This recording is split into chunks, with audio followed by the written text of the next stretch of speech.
Hello mga idol, welcome back sa aking channel. Magandang araw sa inyong lahat at sana ay nasa mabuti kayong kalagayan ngayon. Salamat sa inyong patuloy na suporta at sa pagbisita ulit sa aking channel. Isang nakakabinging katahimikan ang Bamalot sa malawak na lupain na ngayon ay naliligo na sa sarili nitong dugo. Sa ilalim ng madilim na kalangitan at paminsan-minsang pagkulog ay makikita ang napakaraming walang buhay na katawan na nakakalat sa buong paligid. Mahigpit na hawak ng ating bida ang kanyang dagwang espada habang naglalakad sa gitna ng trahedyang ito, at ramdam sa bawat hakbang niya ang matinding bigat ng pangyayari. Hindi na kailangan pang maghanap kung sino ang may gawa ng karumaldumal na masaker na ito dahil sa kabilang dako ay kalmado lamang na nakaupo ang Sun Moon Demon Cult Leader, nababalot ng madilim at pulang aura ang paligid ng kalaban, at makikita sa nakakakilabot nitong ngiti ang kawalan ng awa na nagmumula sa mismong kaibuturan ng isang demonyo. Sa pagkakataong ito ay malinaw na walang balak umatras ang ating bida kahit pa ang nasa harapan niya ay ang mismong nagdala ng kamatayan sa buong lugar. Kasabay ng madilim na presensya sa paligid ay ang nakakakilabot na pagtawa ng Sun Moon Demon Cult Leader na halatang tuwang-tuwa sa kanyang nakikita. Nakangisi nitong tinawag ang ating bida bilang ang Sword Emperor ng Namcheon Palace at may halong pang-iinsultong sinabi na nakakatuwang pagmasdan ang ganitong tagpo. Dagdag pa ng kalaban na nakakamangha na nakarating pa ito sa kanya sa kabila ng kaunos-lunos na kalagayan, at hindi nga nagkakamali ang kalaban dahil kung titignan ng mabuti ang Palace Master ng Namcheon Palace na si Nam Yongsin ay makikita ang matinding pinsalang natamo nito mula sa labanan, duguan ng buong katawan ng ating bida at malinaw na naputol na ang isa niyang braso ngunit patuloy pa rin siyang naglalakad palapit. Seryoso ang mukha ng ating bida habang ang kanyang mga mata ay nananatiling matalim na nakatitig sa kalaban. Mahigpit na nakahawak ang natitira niyang kamay sa kanyang espada, at sa bawat mabigat na hakbang niya ay ramdam ang isang determinasyong hindi madudurog ng kahit anong demonyo. Madiing nagngalit ang mga ngipin ng ating bida dahil sa matinding galit na nararamdaman, hindi niya matanggap ang narinig na panunuya mula sa kalaban kaya puno ng puot niya itong tinanong kung nakakatuwa ba talaga ang sitwasyon. Kasabay nito ay dinala siya ng kanyang isipan sa isang mahalagang alaala noon sa Namcheon Palace. Matatandaan na isang tagasunod ang nagulat sa kanya na umabot na ang puwersa ng Sun Moon Demon Cult sa lalawigan ng Anhui, at buong paggalang itong humingi ng utos kung ano ang kanilang susunod na hakbang. Kalmado lamang si Nam Yongsin at seryosong ipinaliwanag na ang espada ng isang bayani ay matalim dahil sa bigat ng responsibilidad na dala nito, at nananatili itong tuwid dahil hindi ito kailanman yumuyuko sa kasamaan. Matalim ang kanyang mga mata nang balingan niya ng tingin ng kanyang mga tauhan at tinanong kung ang hawak ba nila ay espada ng mga tunay na bayani o ng mga pangkaraniwang tao lamang. At sa harap mismo ng malawak na palasyo ay hindi siya binaygo ng kanyang mga disipulo. Sabay-sabay at buong pagmamalaking sumagot ang lahat na walang kahit isang pangkaraniwang tao sa buong hanay ng Namcheon Palace. Sa pagtatapos ng kanyang alaala ay muling umalangaw sa kanyang isipan ang buong pusong pangako ng kanyang mga disipulo na silang lahat ay maninindigan kasama niya, ngunit pagbalik ng kanyang diwa sa kasalukuyan ay isang masakit na katotohanan ang sumalubong sa kanyang mga mata. Nakahandusay sa malamig na lapag ang mga walang buhay na katawan ng mga mismong taong sumumpa sa kanya, patuloy na naglalakad ang ating bida sa gitna ng masaklap na tagpong ito habang tahimik na tinatanggap na tinupad ng kanyang mga tauhan ang kanyang mga turo hanggang sa huling hininga. Kasabay ng lalong pagbigat ng presensya sa paligid ay ang matinding paghigpit ng hawak ng ating bida sa puluhan ng kanyang espada, na wala na ang anumang bakas ng panghihina sa kanyang dagwang mukha dahil pinalitan na ito ng nag-aapoy na galit at walang katumbas na determinasyon. Madiing nagngalit ang kanyang mga ngipin habang ipinapangako sa mga namatay niyang kasamahan na dumating na ang oras upang siya naman ang tumapos sa labanang ito. Sumigaw ng buong lakas ang ating bida habang patuloy na umaagos ang dugo mula sa kanyang mga sugat, at buong pagmamalaki niyang idineklara na ang mga disipulo ng Namcheon Palace ay sumugod ng walang inaatrasan kahit isang hakbang. Buong tapang niyang ipinagsigawan sa kalaban na ginawa nila iyon upang panindigan ang tungkulin sa martial path na pinili nilang lakaran. Kasabay ng kanyang mga mabibigat na salita ay ang paglantad ng madugong lupain kung saan nakatayo ang ating bida sa gitna ng mga espadang nakabaon sa lupa, na nagsisilbing tahimik na patunay ng walang hanggang paninindigan ng kanyang mga nasawing kasamahan. Marahas na humakbang ang ating bida dahilan para madurog ang batong inaapakan ng kanyang dagwang sapatos. Patuloy siyang naglakad palapit sa Sun Moon Demon Cult Leader na kalmadong nakaupo sa gitna ng madilim at pulang aura nito. matapang niyang idineklara na para sa mga kasamahan niyang nagpatunay ng kanilang hindi matitinag na paninindigan ay hindi niya kailanman palalampasan ang pambabastos na ito. Mabigat ang paghinga ng ating bida ngunit mababakas sa kanyang dagwang mukha ang umaapaw na puot habang nakatitig sa kalaban, at kahit pasalubungin siya ng nakakakilabot at malapad ng ngiti ng Sun Moon Demon Cult Leader ay walang pag-aalinlangang isinigaw ng ating bida kung paano nagawang sabihin ng isang basurang tulad nito na nakakatuwa ang kanilang sakripisyo. Sa isipan ng ating bida ay batid niyang wala na siyang sapat na lakas para mahawakan man lang ng maayos ang kanyang espada, ngunit sa kabila ng nanginginig niyang kamay at labis na panghihina ay dahan-dahan niyang itinaas ang kanyang mabigat na sandata para ihanda ang sarili sa isang huling salpukan. Nakita ito ng Sun Moon Demon Cult Leader kaya mas lalong lumawak ang nakakakilabot na ngiti nito habang patuloy na pinalilibutan ng madilim at pulang enerhiya. Nang aasar nitong tinawag ang ating bida bilang ang Sword Emperor ng Namchian Palace, at may halong panunuyan nitong inusisa kung kakayanin ba niya ang magiging kapalit ng paglabang ito. Sa halip na magpatinag ay buong tapang na itinaas ng ating bida ang kanyang madugong espada sa tapat ng kanyang mukha. Matalim siyang nakatitig sa kalaban habang seryosong idinedeklara na kapag ang espada ay nasa kamay na ng isang tunay na mandirigma ay wala na itong anumang bagay na hindi kayang tiisin. Ngunit tila hindi man lang tinabla ng Sun Moon Demon Cult Leader sa matapang na tinura ng ating bida, mas lalo lamang lumapad ang malademonyong ngiti nito habang marahas na pinagdaop at pinatunog ang kanyang mga dagwang kamao, kasabay nito ay nang aasar nitong tinanong ang ating bida kung sa palagay ba nito ay mananatiling walang pagbabago ang kalangitan magpakailanman. Sa isang iglap ay nawala sa kanyang kinatatayuan ang ating bida at bumulusok pasugad ng may napakatinding bilis, lumikha ng isang malakas na pagsabog ang kanyang pag-arangkada habang walang pag-aalinlangang iwinasiwas ang kanyang sandata. Mula sa kanyang espada ay kumawala ang isang matalim at maliwanag na enerhiya na tuwirang humiwas sa hangin patungo sa direksyon ng batong trono. Hindi na nagkaroon pa ng pagkakataon ng kalaban na makaiwas o makareaksyon man lang sa tindi ng paparating na atake, tuluyang tumilapon at lumipad ang ulo ng hangal sa ere matapos itong malinis na mahiwa ng mabilis na atake ng ating bida. Marahas na sumirit ang napakaraming dugo mula sa naputol nitong leeg habang nanatili na lamang nakaupo ang wala ng buhay na katawan ng Sun Moon Demon Cult Leader sa gitna ng nawasak na paligid. Sa kabila ng matagumpay na atake ay mababakas pa rin sa mukha ng ating bida ang nag-aapoy na galit habang patuloy na pumapatak ang dugo mula sa kanyang mga sugat, inakala niyang natapos na ang lahat, ngunit isang nakakakilabot na tawa ang biglang umalangaw sa paligid. Sa halip na tuluyang bawian ng buhay ay nanatiling nakangisi ang naputol na ulo ng Sun Moon Demon Cult Leader at nagawa pa nitong mag-iwan ng isang madilim na mensahe, sinabi ng hangal na ang itim na araw at ang pulang buwan ay matagal nang nag-aasam sa isa't isa. Labis na nanlaki ang mga mata ng ating bida at agad na nabasag ang kanyang determinadong ekspresyon dahil sa hindi kapani-paniwalang pangyayari, wala siyang ideya kung paano pa nakapagsalita ang pugot na ulo na nasa kanyang harapan. Bago pa man siya makabawi mula sa matinding pagkagulat ay isang misteryosong lila at umiikot na lagusan ang biglang nabuo sa hangin, at mabilis nitong hinigop pataas ang ulo ng kalaban habang walang magawa ang ating bida kundi panuurin itong tuluyang maglaho. Patuloy na hinihigop paitaas ang pugot na ulo ng Sun Moon Demon Cult Leader ngunit hindi man lang nawala ang malademonyong ngiti sa mukha nito. Bago tuluyang maglaho sa loob ng umiikot na lagusan ay nag-iwan pa ito ng isa pang nakakakilabot na mensahe at idineklara na iyon ang dahilan kung bakit hindi kailanman maaaring paghiwalayin ang dalawang puwersa. At sa eksaktong sandaling matapos itong magsalita ay isang nakakabinging pagsabog ang yumanig sa buong paligid.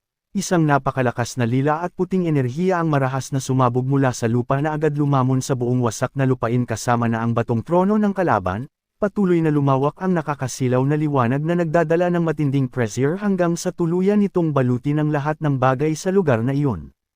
Kasabay ng paghupo ng nakakasilaw na liwanag ay ang tuluyang pagbalot ng isang malakas at nakakamatay na lilang enerhiya sa buong kapaligiran, isang matinding daing ang pinakawalan ng ating bida habang marahas niyang ibinaon ang kanyang espada sa madugong lupa upang magsilbing suporta sa kanyang labis na nanghihinang katawan. Mabigat ang kanyang paghinga at patuloy pa rin ang pag-agos ng dugo mula sa kanyang mukha ngunit pilit siyang nagpupumiglas laban sa tindi ng pressure na hatid ng pagsabog. Sa mga sandaling iyon ay tuluyan na niyang napagtanto ang huling balak ng kalaban, kaya naman sa gitna ng matinding sakit ay tahimik na nasambit ng ating bida na ang lahat ng ito ay isang atake upang pareho silang mawasak. Dahan-dahang lumingon ang ating bida at bumungad sa kanya ang nakakadurog na tanawin ng mga pumanaw niyang disipulo na ngayon nababalot ng madilim na usok, pinilit niyang ihakbang ang kanyang mga dagwang paa ngunit sa bawat galaw niya ay walang patid ang pagtulo ng kanyang sariling dugo sa lupa, hindi na kinaya ng kanyang sugatang katawan ang tindi ng pinsala at panghihina kaya tuluyan na siyang bumagsak at napaluhod sa gitna ng malamig at madugong lupain. Habang nakaluhod at nakasandal lamang sa espadang nakabaon sa lupa ay tuluyan na siyang nilamon ng matinding pagsisisi at kalungkutan, sa gitna ng mga espadang naiwan ng kanyang mga nasawing kasamahan ay buong pait niyang inamin sa kanyang sarili na sadyang walang kwenta ang kanyang titulo bilang Sword Emperor, isang mabigat na katotohanan ang dumurog sa kanyang puso dahil sa kabila ng lahat ng kanyang kapangyarihan ay hindi man lang niya nagawang protektahan.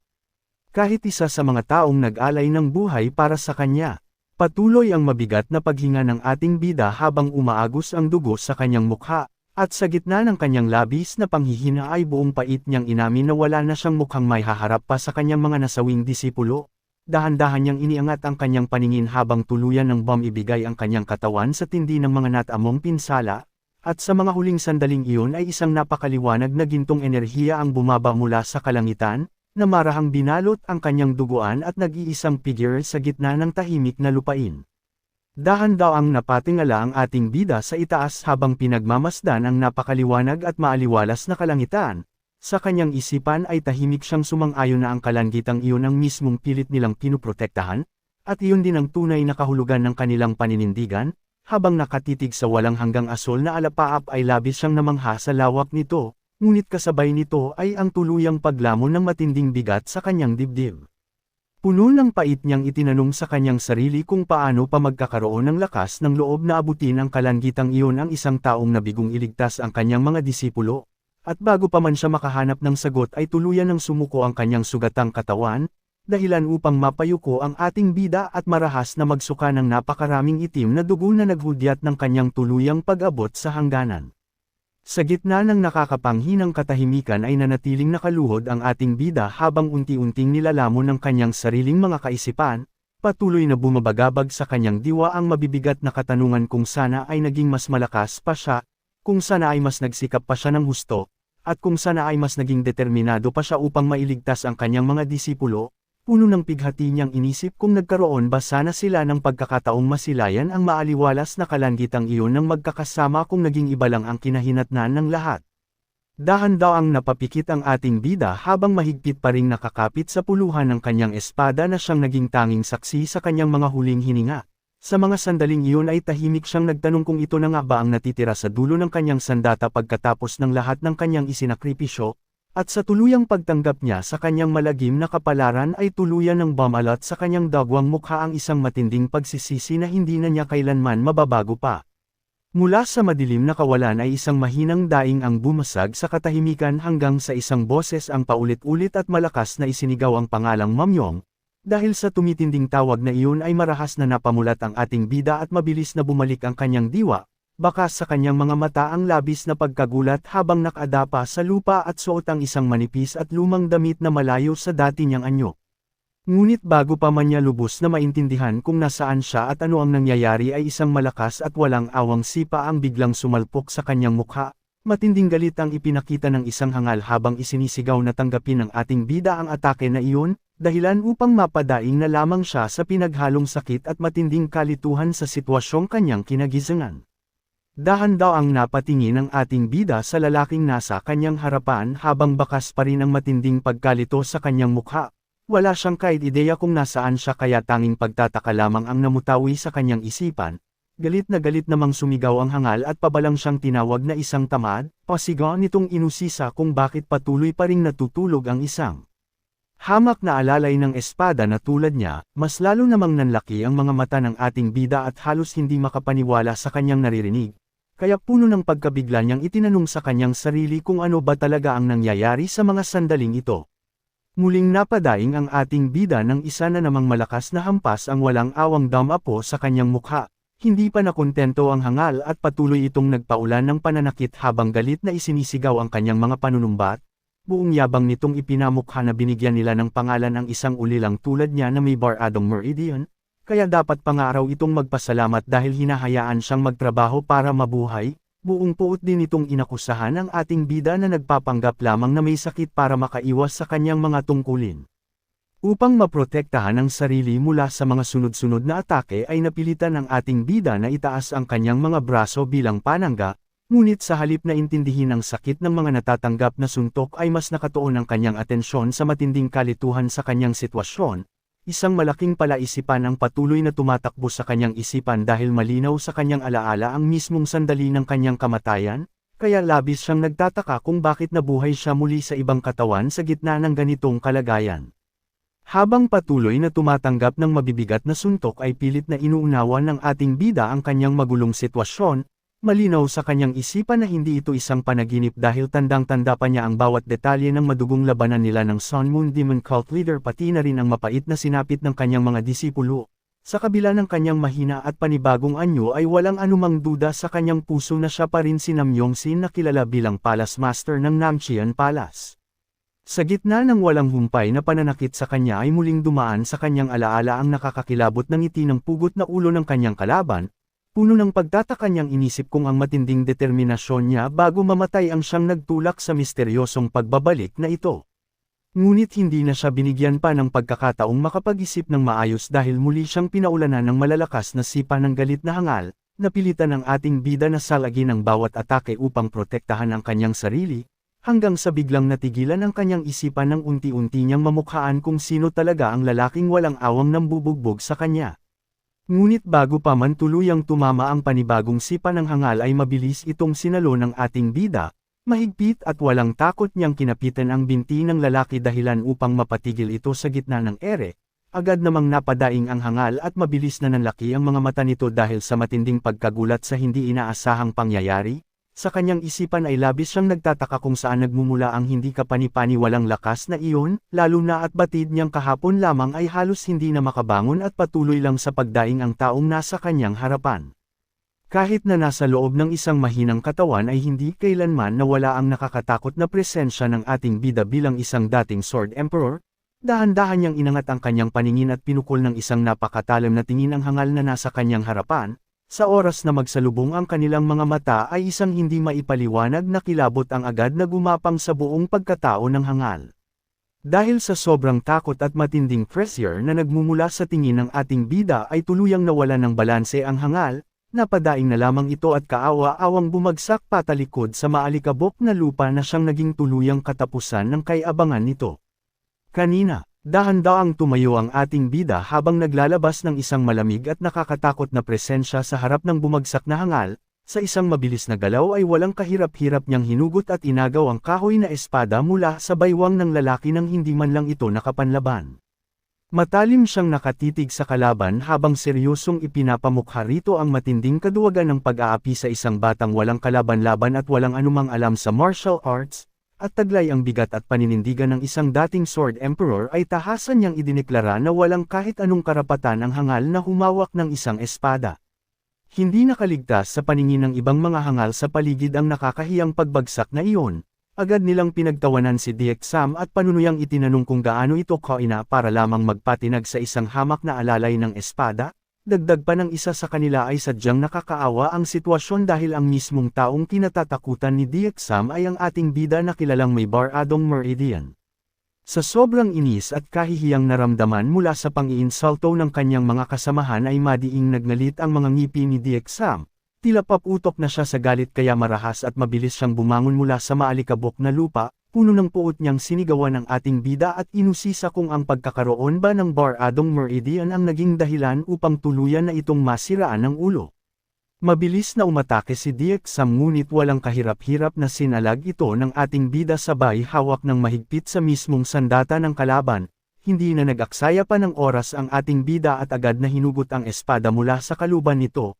Kasabay ng paglabas ng talam ay isang napakabilis na hiwa ang walang awang damapo sa dibdib ni Diek-sam dahilan upang marahas na sumirit ang dugo sa hangin, labis na nanlaki ang mga mata ng hangal at hindi na nagawang makareaksyon pa sa tindi ng atake habang nananatiling kalmado at buo ang tindig ng ating bida pagkatapos ng kanyang malinis na galaw.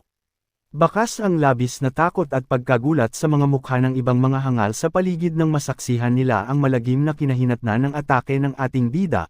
Kasabay nito ay isang nakakabinging sigaw ng pagdurusa ang umalangaw sa buong lugar nang tuluyang mapaluhod si Diek-sam sa lupa.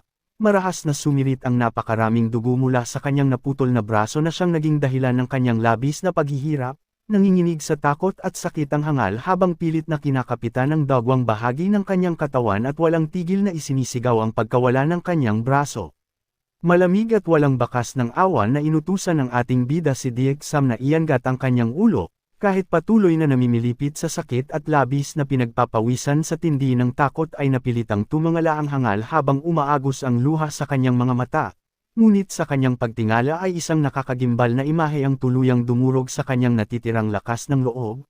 Sa paningin ng kalaban ay hindi na lamang isang hamak na mahinang bata ang nakatayo sa kanyang harapan, kundi ang napakalaki at nakakatakot na presensya ng ating bida sa kanyang tunay na anyo bilang ang mismong Sword Emperor ng Namcheon Palace. Ang nakakapanindig balahibong aurang iyon na tahimik na nakatingin sa kanya mula sa itaas ay sapat na upang iparamdam sa kalaban ang pinakamalaking pagkakamali ng kanyang buhay. Tuluyan ng nanghina at napaluha si Diek-sam dahil sa matinding takot na bumalot sa kanyang buong pagkatao, habang nakatingala ay napagtanto niya sa kanyang isipan na ang nakakatakot na taong nasa kanyang harapan ay imposibleng maging si Mamyong. Wala na siyang makitang kahit anong bakas ng dating mahina at duwag na pagkatao nito dahil pinalitan na ito ng isang napakatalam at malamig na tingin mula sa ating bida. Dahil sa seryoso at mabigat na presensya nito ay tuluyan ng nanlamig ang kalaban, at sa mga sandaling iyon ay buong pait nitong tinanggap na ang kaharap niya ngayon ay ganap ng naging isang ibang tao. Sa kabilang dako ay makikita ang isang malawak na lupain at pasilidad na tahimik na pinagmamasdan mula sa malayo. Sa ilalim ng madilim at nagbabadyang kalangitan ay nagtipon ang isang misteryosong grupo ng mga individual na pawang nakasuot ng mga puting uniforme at may mga takip sa mukha. Mapapansin din ang isang kakaibang pulang marka sa kanilang mga dibdib na tila nagpapahiwatig na kabilang sila sa isang mapanganib na kulto. Sa harapan ng mga nakaputing tauhan ay nakatayo ang kanilang pinuno na isang lalaking nakasuot ng madilim na kasuotan at may mahaba at itim na buhok. Taglay ang isang seryoso at nakakakilabot na aura ay mahigpit nitong binigyan ng direktiba ang kanyang mga nasasakupan. Formal nitong pinaalalahanan ng lahat na ang kanilang pinakapangunahing misyon ay ang siguruhin at makuha ang mga taong nagtataglay ng Baradong Meridian, at sa huli ay nag-iwan ito ng isang malamig na banta laban sa sinumang susubok na humadlang sa kanilang plano na malinaw na nagpapahiwatig ng kamatayan para sa mga sasalungat sa kanila. Tuluyan ng tinapos ng nakakatakot na pinuno ang kanyang banta sa pamamagitan ng isang napakalagim na utos, bakas ang labis na kasamaan sa kanyang mukha habang nakangiti ng nakakakilabot na sinamahan pa ng kanyang matatalim at pulang mga mata, walang kahit anong pag-aalinlangan niyang iniutos sa kanyang mga tauhan na patayin silang lahat na haadlang sa kanilang daan. Nang marinig ang madugong direktibang iyon ay mabilis at sabay-sabay na sumigaw ang kanyang mga nasasakupan upang iparating na masusunod ang kanyang nais. Kasabay nito ay agad silang kumilos at mabilis na naglaho sa paningin na tila mga itim na anino na humahawi sa hangin patungo sa kanilang misyon, naiwan ang kanilang pinuno na nakatalikod at nakatayo ng matikas habang buong pagmamalaking pinagmamasdan ang pag-alis ng kanyang mga tauhan sa gitna ng makapal na alikabok at usok na nalikha ng kanilang napakabilis na paggalaw. Tahimik lamang na nakatayo ang ating bida habang hawak ang kanyang espada at malamig na nakatingin sa ibaba. Sa kanyang harapan ay nanatiling nakaluhod si Diek-sam habang pilit na kinakapitan ng dagwang bahagi ng kanyang naputol na braso. Bakas sa luha ang mukha ni Diek-sam ang labis na takot dahil ramdam niya ang isang nakakakilabot na presensya mula sa ating bida na tila handa na itong bawiin ang kanyang buhay anumang oras. Dahil sa matinding panginginig ng kanyang buong katawan ay isang napakalinaw na katotohanan ang mabilis na tumatak sa isipan ni Diek-sam. Batid niyang tuluyan na siyang mamamatay sa mismong lugar na iyon kapag hindi siya gumawa ng paraan.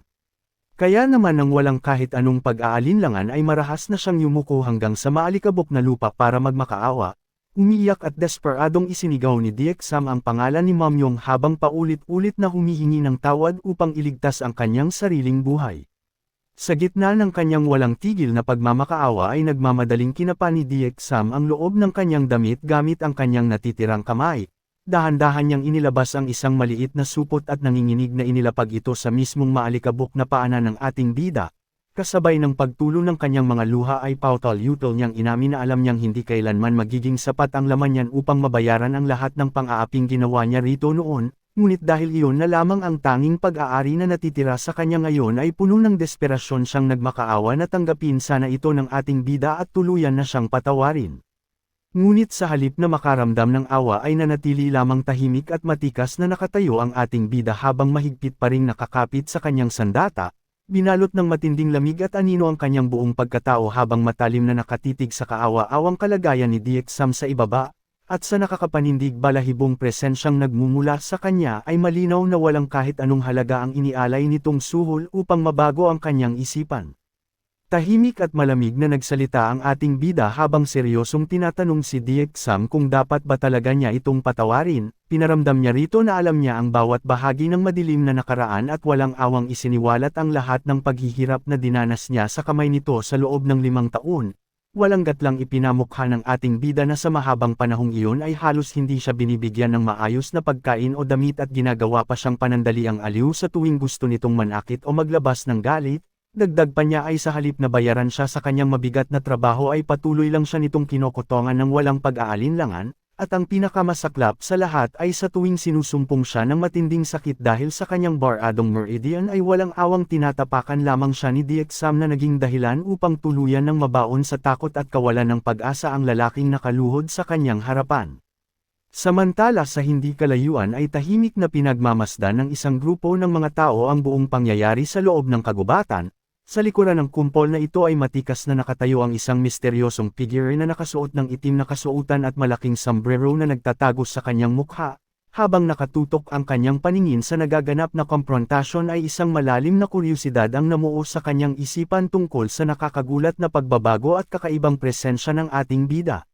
Sa kabilang dako ay nananatiling nakatutok ang matalim na titig ng ating bida na tila tumatagos sa kaluluwa ni Diexam, malamig at buong diin niyang idineklara na maaaring magkaiba na ang kanyang pagkatao ngayon ngunit hinding-hindi makakalimutan ng mismong katawang iyon ang lahat ng walang awang pananakit na ginawa ng kalaban sa nakaraan.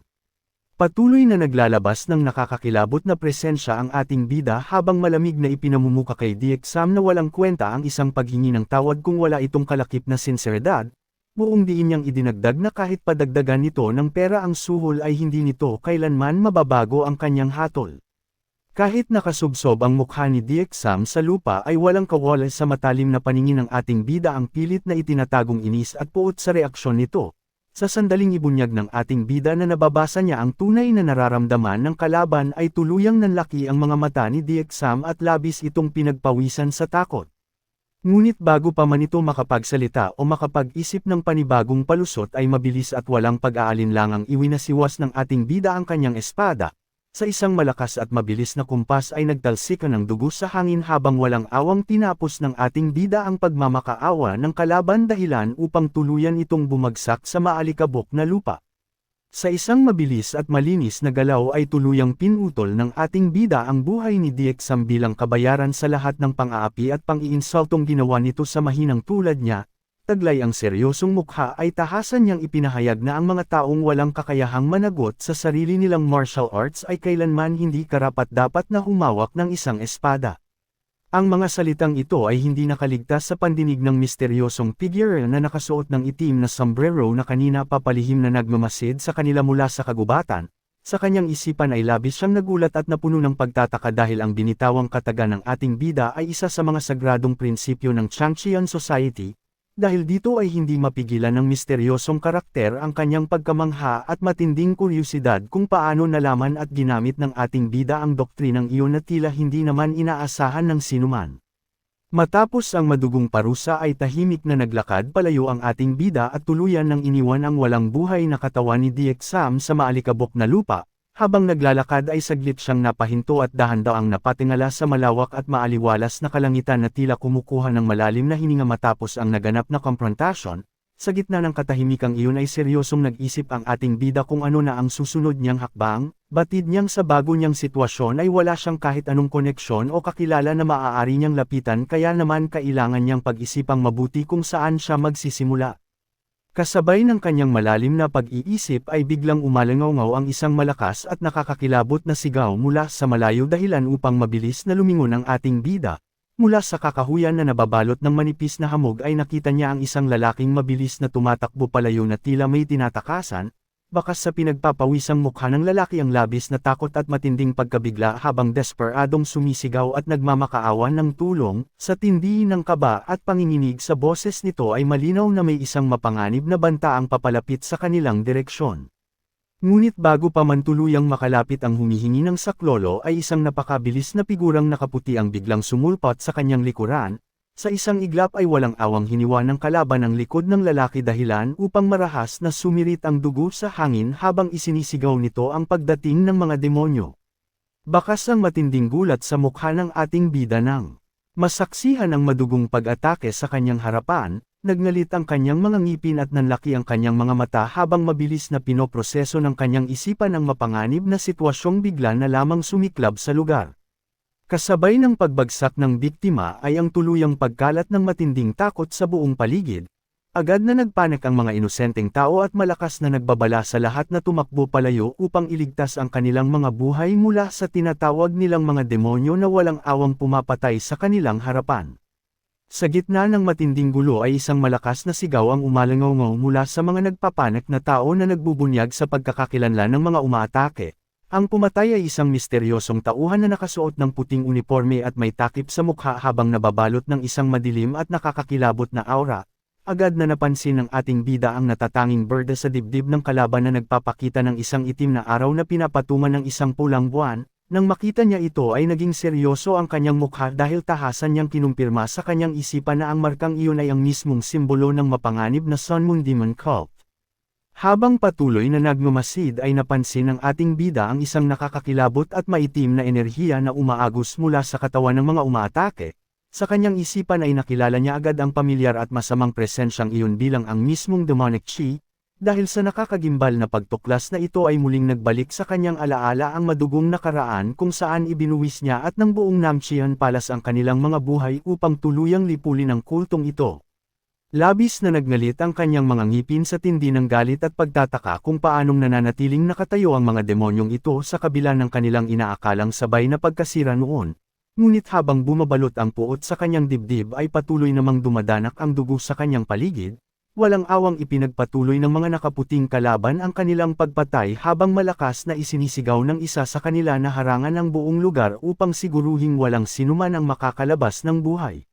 Sa gitna ng patuloy na kaguluhan ay isang malakas na utos ang umalangaw mula sa isa sa mga kalaban, pasigan itong inutusan ang kanyang mga kasamahan na harangan ang lahat ng daanan at hanapin ang sinumang nagtataglay ng Bar Adong Meridian. Nang marinig ang eksaktong utos na iyon ay agad na natigilan ang ating bida at naging maseryoso ang kanyang mukha, mabilis na tumakbo sa kanyang isipan ang posibilidad na siya ang mismong pakay ng mga demonyong ito. Kasabay ng paglilinaw ng sitwasyon ay unti-unting napahigpit ang hawak ng ating bida sa puluhan ng kanyang espada hanggang sa manginig ang kanyang kamao sa tindi ng galit, hindi niya matanggap na nadadamay ang mga inosenteng tao para lamang sa misyon ng kulto, buong pait niyang napagtanto na kahit kailan ay hindi pa rin nagbabago ang malupit na pamamaraan ng mga ito. Habang pinagmamasdan mula sa malayo ang patuloy na pamiminsala ng mga kalaban sa pasukan ng pasilidad ay tuluyan ng nabuo ang desisyon sa kanyang isipan. Tahimik ngunit matatag niyang binuo ang loob na hindi siya maaaring manatili na lamang sa gilid at panuurin ang madugong pangyayari sa kanyang harapan. Habang patuloy na naghahasik ng lagim ang mga miyembro ng kulto ay lalong tumitindi ang determinasyon sa isipan ng ating bida, lalo pa at batid niyang dapat ay matagal nang nabura sa mundong ito ang mga demonyong iyan, kaya naman sa halip na sumunod sa pagpapanik ng karamihan ay mahigpit niyang hinawakan ang kanyang espada at mabilis na tumakbo pasulong upang harapin ang panganib. Habang mabilis siyang sumasalungat sa agos ng mga tumatakas na tao ay agad siyang napansin ng isa sa mga lalaking naroon, puno ng takot at desperasyon itong sumigaw upang pigilan ang ating bida, at pilit na nagbabala na kailangan na niyang tumakbo palayo dahil paniguradong kamatayan lamang ang sasalubong sa kanya kung ipagpapatuloy niya ang daang iyon. Sa halip na magpatinag sa matinding babala ay tahimik na huminto ang ating bida sa kanyang paglalakad. Taglay ang kalmado ngunit matatag na paninindigan ay lumingon siya ng bahagya sa mga taong tumatakas upang ipaalala ang isang mahalagang prinsipyo ng isang mandirigma. Buong diin niyang sinabi na sa oras na humawak ka ng espada ay dapat alam mo kung kailan ang tamang pagkakataon para bunutin ito. Matapos magbitiw ng mga makabuluhang salitang iyon ay matapang siyang nagpatuloy sa paglalakad patungo sa mismong sentro ng kaguluhan. naiwan na lamang na nakatulala ang mga inosenteng tao na nagtangkang pumihil sa kanya, at sa sobrang pagkabigla ay tanging ang pangalang Mamyong na lamang ang naiusal ng mga ito habang walang magawang pinagmamasdan ang paglapit ng ating bida sa tiyak na panganib. Walang pag-aalinlangang sumugod ang mga miyembro ng Sun Moon Demon Cult patungo sa direksyon ng ating bida habang mabilis na iwinawasiwas ang kanilang mga patalim. Habang papalapit ang mga kalaban ay ganap na batid ng ating bida ang kanyang malaking kahinaan dahil alam niya sa kanyang sarili na wala siyang kahit anong internal energy at masyado pang mahina ang kanyang kasalukuyang katawan, ngunit sa kabila ng patong-patong na limitasyong ito ay mahigpit niyang hinawakan ang puluhan ng kanyang espada at buong tapang na pinanindigan na hindi kailanman magbabago ang kanyang landas sa martial arts. Sa isang mabilis na galaw ay tuluyan na niyang hinugot ang kanyang sandata at matikas na pamwesto sa harapan ng mga sumusugod na demonyo.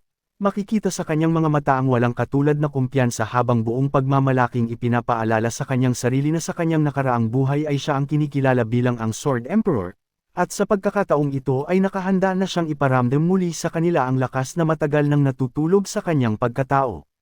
Samantala mula sa hindi kaliwang tagwan ay patuloy pa rin sa palihim na pagmamasid ang misteryosong figure na nakasuot ng itim na sombrero, tahimik nitong pinagmamasdan ang matikas na tindig ng ating bida sa ibaba na kasalukuyang nakikipagharap sa mga kalaban, habang maingat na sinusuri ang bawat galaw nito ay isang malaking pagtataka ang namuo sa isipan ng tagamasid matapos mapansin ang kakaibang forma ng paghawak nito sa espada. Agad niyang nakilala na ang posisyong iyon ay walang iba kundi ang sikat na stance of the three-talent swordsmanship, dahil dito ay labis siyang naguluhan sapagkat malinaw sa impormasyong nakarating sa kanya na ang taong sinusubaybayan niya ay hindi kailanman nag-aral o nakaranas ng kahit anong uri ng martial art sa buong buhay nito.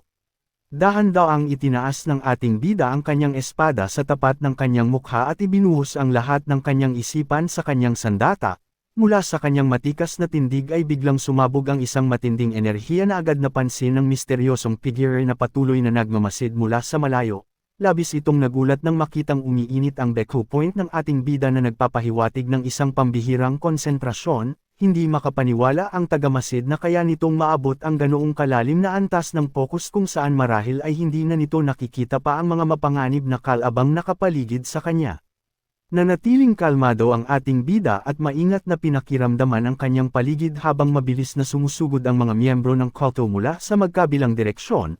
Sa kabila ng matinding panganib ay naging malinaw sa kanyang isipan ang bawat galaw ng mga kalaban kung saan eksaktong 3 ang papalapit mula sa kanyang kaliwa at 4 naman mula sa kanyang kanan. Nang tuluyan ng makalapit ang mga ito ay mahigpit niyang hinawakan ang puluhan ng kanyang espada gamit ang 2 kamay. Buong lakas at determinasyon niyang itinaas ang kanyang sandata upang buong tapang na salubungin ang nakakamatay na was-iwas ng naunang demonyo.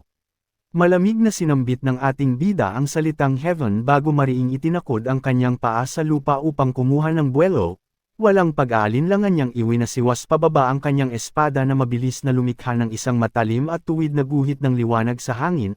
Ang mapanganib na atakeng iyon ay direktang humiwas sa kalaban na nasa kanyang harapan ng walang kahirap-hirap. Matapos ang napakabilis at nakakamatay na galaw ay magaan at kalmadong lumapag ang ating bida sa lupa na tila hindi man lang siya gumamit ng malaking puwersa sa kanyang ginawa. Matapos ang matagumpay na pagbagsak ng naunang kalaban ay walang inaksayang sandali ang iba pang miyembro ng kulto at sabay-sabay silang sumugod upang palibutan ang ating bida. Gamit ang kani-kanilang mga sandata ay mabilis at sabik silang umatake mula sa iba't ibang direksyon na tila nais siyang tapusin sa lalong madaling panahon.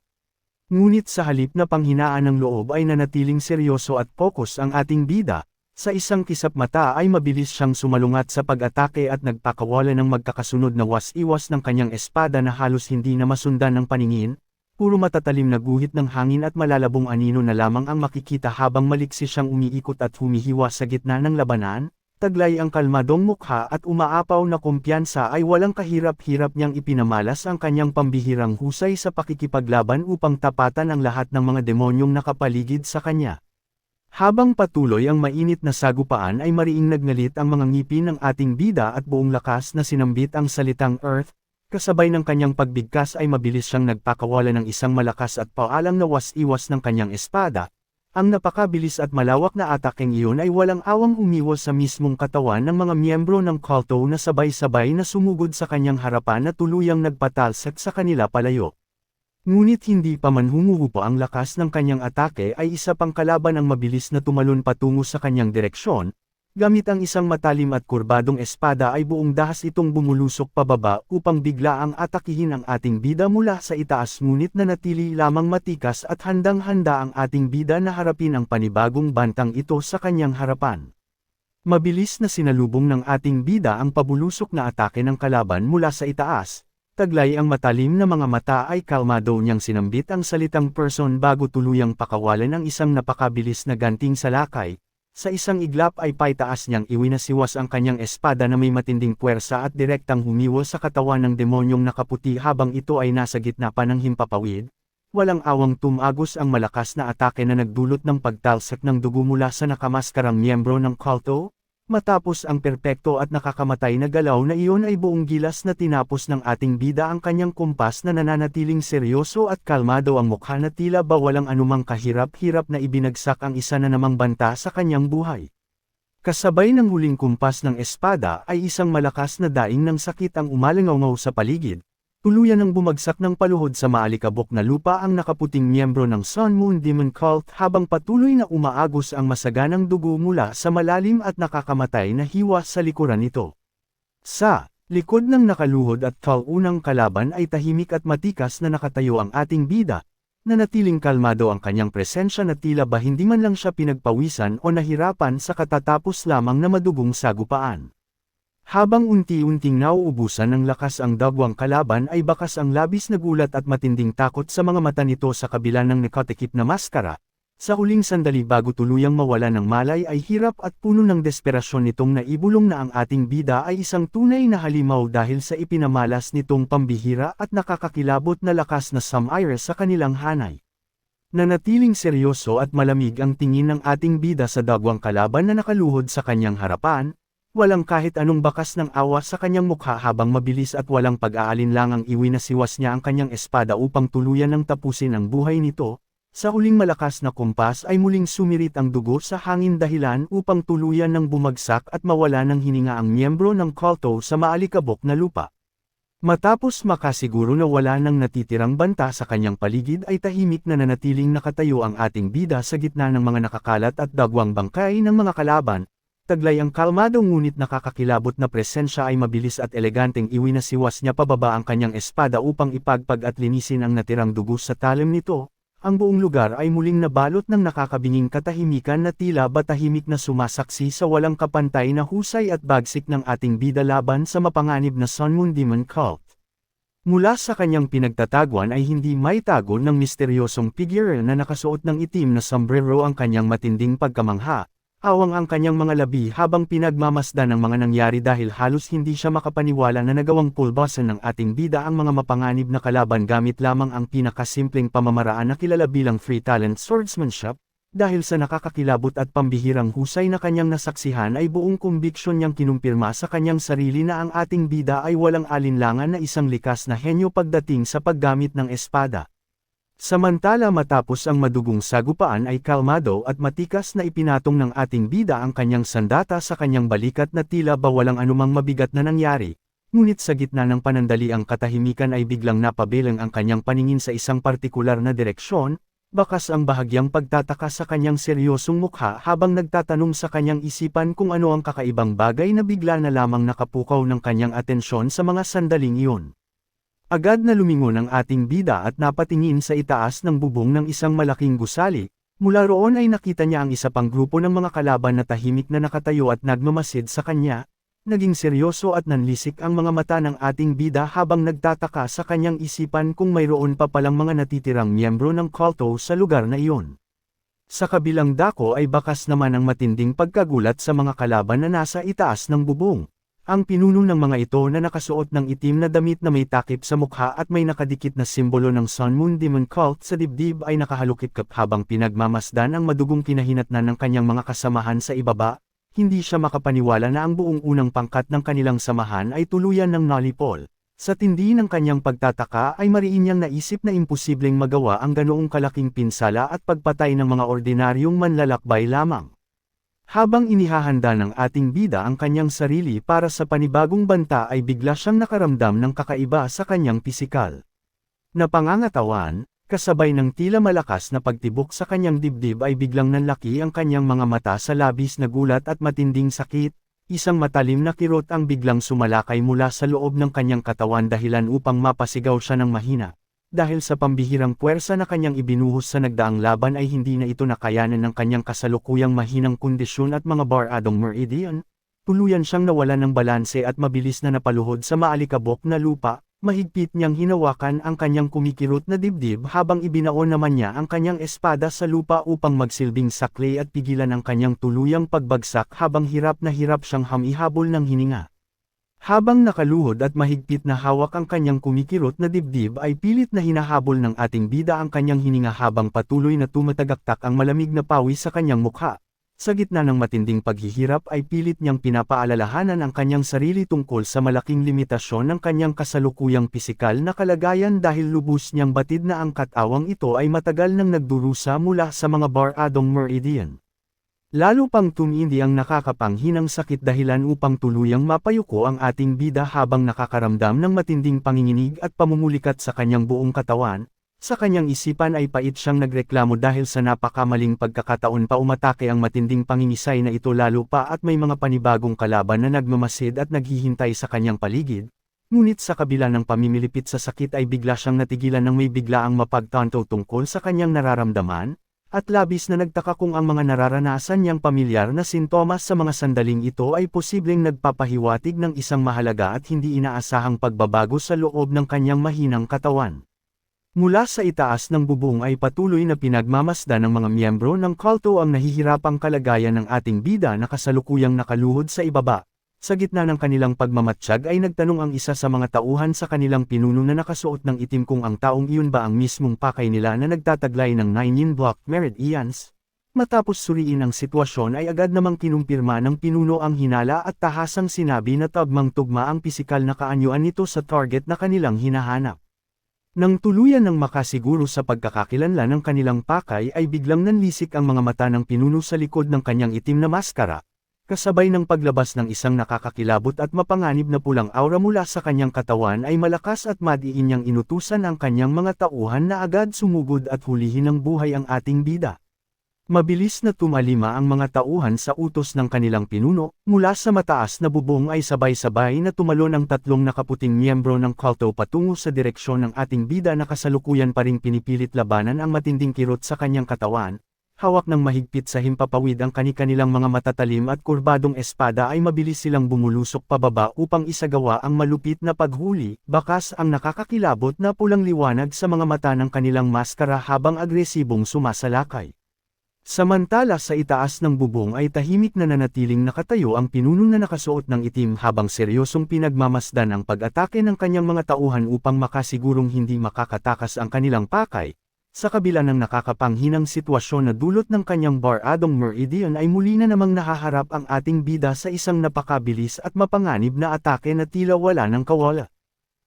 Nang patuloy na pamimilipit sa sakit ay pilit na inihanda ng ating bida ang kanyang sarili at mahigpit na hinawakan ang puluhan ng kanyang espada, wala na siyang kawala habang mabilis na bumubulusok pababa ang tatlong kalabang handa siyang tapusin, ngunit bago pa man tumama ang kanilang mga patalim ay isang nakakabinging pagsabog ang yumanig sa buong paligid, mula sa kalangitan ay biglang bumagsak ang isang malakas at nakakapasong asol na kidlat na direktang tumama sa mga sumusugod na kalaban. Dahil sa tindi ng puwersa ng atake ay walang awang tumalsik sa gitna ng himpapawid ang tatlong miyembro ng kulto nang walang kalaban-laban, unti-unting nawala ang nakamamatay na tensyon sa paligid at napalitan ng matinding pagtataka. Nanlaki ang mata ng ating bida habang nakatingin sa pinanggalingan ng atake, at sa kanyang isipan ay hindi niya mapigil ang magtanong kung kanino nagmumula ang pambihirang asol na kidlat na bigla na lamang nagligtas sa kanya sa eksaktong sandaling iyon. Agad na napatingala ang ating bida sa itaas ng kalapit na bubungan upang alamin kung sino ang nasa likod ng pambihirang atake. Doon ay tumambad sa kanya ang figure ng isang babaeng nakasuot ng itim na sombrero na matikas at kalmadong nakatayo sa gilid ng istruktura. Pinalilibutan ang buong katawan nito ng malakas at dumadaloy na asol na kidlat na nagpapahiwatig ng napakataas na antas ng lakas at nagbibigay ng nakakapangilabot na presensya sa buong paligid. Nang makita ang dumating ay mabilis na napalitan ng matinding takot at gulat ang mukha ng pinuno ng mga kalaban, Halos hindi makapaniwala ang hangal habang kinikilala ang babae bilang ang Black Cloud Playful Lady na nagmula pa sa tanyag na Changqian Society. Sa mga sandaling iyon ay unti-unti na niyang napagtanto na nakarating na pala sa kaalaman ng nasabing samahan ang kanilang lihim na operasyon kaya labis na kabaang agad na bumalot sa kanyang buong pagkatao. Upang makabawi sa hindi inaasahang sitwasyon ay mabilis na kumuha ng isang maliit na silbato ang isa sa mga miyembro ng kulto at malakas itong hinaypan para magbigay ng hudyat. Kasunod ng matalim na tunog ay sunod-sunod na naglitawan ang iba pang mga tauhan ng kulto mula sa iba't ibang direksyon upang palibutan ang lugar. Mula sa itaas ng bubong ay tahimik lamang na pinagmamasdan ng Black Cloud Playful Lady ang mabilis na pagdami ng kanyang mga kalaban, batid ng pinuno ng kulto na hindi nila basta-basta matatalo ang babaeng ito kaya mabilis siyang nagdesisyon, nanlisik ang pulang mata ng hangal bago inutusan ang kanyang mga tauhan na abalahin ang dumating na banta dahil kailangan niyang unahin ang kanilang pangunahing misyon na hulihin ang ating bida. Agad na sumugod ang mga miyembro ng kulto patungo sa kinaroroonan ng Black Cloud Playful Lady. Sa halip na matakot ay nanatiling kalmado ang babae sa ibabaw ng bubong habang mabilis na inilabas ang kanyang espada na pinalilibutan ng matinding asul na enerhiya, bakas sa kanyang mga mata ang nakakakilabot at makapangyarihang liwanag ng kidlat na nagpapahiwatig na handa na siyang harapin ang lahat ng susubok na humadlang sa kanya. Sa isang kisap mata ay walang pangingiming inilunsad ng Black Cloud Playful Lady ang isang malakas at malawak na was-iwas ng kanyang espada. Kasabay ng pagyanig ng nakakapasong asul na kidlat ay walang awang hiniwa at pinatalsik ng kanyang atake ang lahat ng mga miyembro ng kulto na naglakas loob na sumugod sa kanya, sumirit ang dugo sa hangin habang sunod-sunod na tumalsik palayo ang mga kalaban na halos hindi man lang nakalapit sa kanyang pwesto, matapos ang nakakakilabot. At mabilis na paglipol na iyon ay magaan at kalmadong lumapag ang Black Cloud Playful Lady pabalik sa ibabaw ng bubong na tila ba walang anumang mabigat na nangyari. Mabilis at magaan na inihakbang ng Black Cloud Playful Lady ang kanyang paa na lumikha ng banayad na puwersa ng hangin sa bubungan. Nang makita ang eksaktong galaw na iyon ay agad na nanlaki ang mga mata ng ating bida sa tindi ng pagkagulat. Bago pa man makabawi ang mga kalaban ay muling rumagasa ang nakakapasong asul na kidlat na walang awang nagpatalsak sa kanilang hanay paakyat sa himpapawid ng walang kalaban-laban. Habang pilit na hinahabol ang kanyang hininga ay bahagyang pinagpawisan ang ating bida sa labis na pagkamangha. Sa kanyang isipan ay pilit niyang kinukumpirma ang kanyang nakita hanggang sa tuluyan siyang makasiguro na ang pambihirang pamamaraan ng babae na sumisira sa kanilang mga kalaban ay ang tanyag na Infinite Step. Habang patuloy na naghahasik ng bagsik ang Black Cloud Playful Lady gamit ang kanyang asul na kidlat ay muling namangha ang ating bida. Sa kanyang isipan ay lubos siyang nagtaka dahil malinaw niyang nakilala ang pambihirang galaw na iyon bilang ang tanyag na footwork ng Namcheon Palace kaya hindi niya lubos maisip kung paano ito natutunan ng nasabing babae. Ngunit dahil sa panandaliang paglipat ng kanyang atensyon ay hindi niya agad namalayan ang isang malaking panganib na papalapit. Sa isang iglap ay biglang sumulpat sa kanyang likuran ang pinuno ng kulto na naglalabas ng napakabigat at nakakakilabot na presensya. Wala nang inaksayang panahon ng hangal at agad na inabot ang ating bida gamit ang kanyang kamay na nababalot ng mapanganib na pulang enerhiya. Kasabay ng nakakatakot na titig ay malamig at madiin itong sinabi na wala nang magagawa ang ating bida kundi ang sumama sa kanya. Tuluyan ng nadaklot ng malaking kamay ng hangal ang ating bida na kasalukuyang nanghihina at pilit na tinitiis ang matinding sakit sa kanyang katawan. Wala nang nagawa ang ating bida kundi ang manginig at dumaing habang ramdam ang nakakakilabot na presensya ng kalaban na handa na siyang tanggayan. Ngunit bago pa man magtagumpay ang pinuno ng kulto sa kanyang misyon ay isang napakabilis na asul na kidlat ang biglang bumulusok patungo sa kanilang direksyon. Bahagyang napalingon ang hangal sa labis na gulat nang makita ang walang awat na paglapit ng Black Cloud Playful Lady. Sa eksaktong sandaling iyon ay walang pag-aalinlangang iwinasiwas ng babae ang kanyang matalim na espada. At sa sobrang bilis ng atake ay hindi na nagawang dumpensa ng kalaban, marahas na naputol ang mismong braso ng hangal na nakahawak sa ating bida, at kasunod nito ay sumirit ang masaganang dugo sa hangin dahil sa nakakamatay na ganting salakay ng dumating na tulong. Bakas ang matinding pagkabigla sa mata ng hangal at halos hindi na ito nakapagsalita nang mabilis na tumawid ang nakakapasong asul na kidlat sa kanyang leeg. Sa isang iglap ay walang awang hiniwa ng matalim na espada ng Black Cloud Playful Lady ang lalamunan ng kalaban. Bago pa man lubusang maproseso ng pinuno ang nangyari ay tuluyan ng naputol at humiwalay ang kanyang ulo sa kanyang katawan. kasabay ng marahas na was-iwas ng babae ay sumirit ang masaganang dugo paitaas mula sa pugot na leeg habang tuluyan nang nagwakas ang buhay ng mapanganib na kalaban. Matapos ang nakakakilabot na paglipol na iyon ay kalmado at matikas na lumingon ang Black Cloud Playful Lady habang patuloy na bumabalot sa kanya ang malakas na asol na enerhiya. Bakas ang isang mapang-asar ngunit seryosong ngisi sa kanyang mga labi habang nakatingin sa direksyon ng bangkay.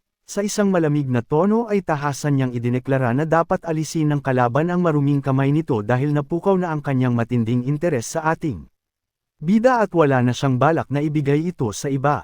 Matapos ang sunod-sunod na nakakakilabot na pangyayari ay nanatiling nakatayo ang Black Cloud Playful Lady sa harapan ng ating bida upang magsilbing matibay na harang laban sa anumang natitirang banta.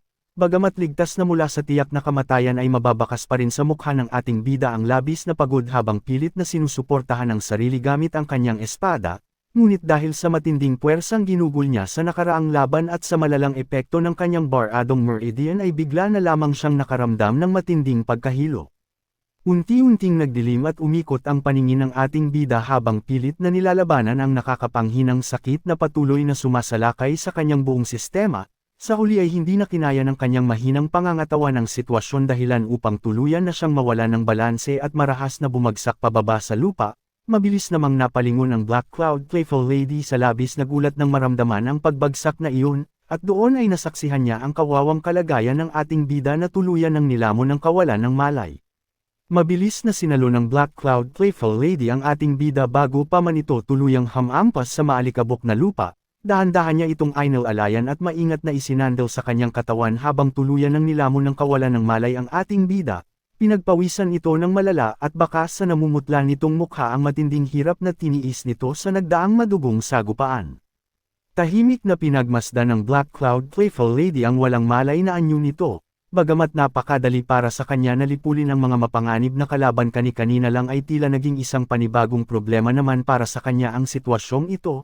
Sa gitna ng panandaliang katahimikan ay mahina na lamang siyang napabuntong hininga bago tuluyang napatanong sa kanyang sarili kung ano na ang dapat niyang gawin ngayon sa kanyang iniligtas.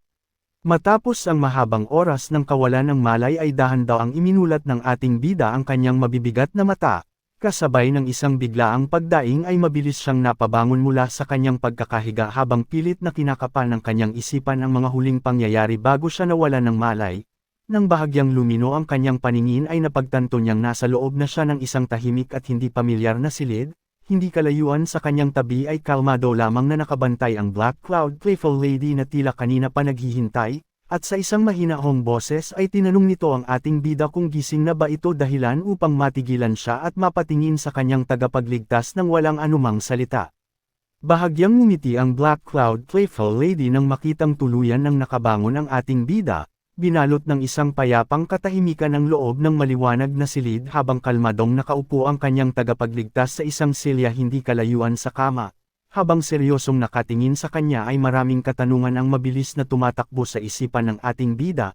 Malinaw sa kanyang alaala na perpektong nagamit ng Black Cloud Playful Lady ang tanyag na Infinite Step, ngunit labis siyang nagtataka dahil ang mismong swordsmanship na nakita niya noong labanan ay malinaw na hindi nagmula sa Namchian Palace, dahil sa hindi pangkaraniwang kombinasyon ng mga pambihirang kakayahang ito ay hindi niya maiwasang maguluhan kung paano naging posible ang lahat ng kanyang nasaksihan. Binasag ng Black Cloud Playful Lady ang panandaliang katahimikan sa loob ng silid at kalmado nitong ipinaalam na dapat ay mas magaan na ang pakiramdam ng ating bida ngayon.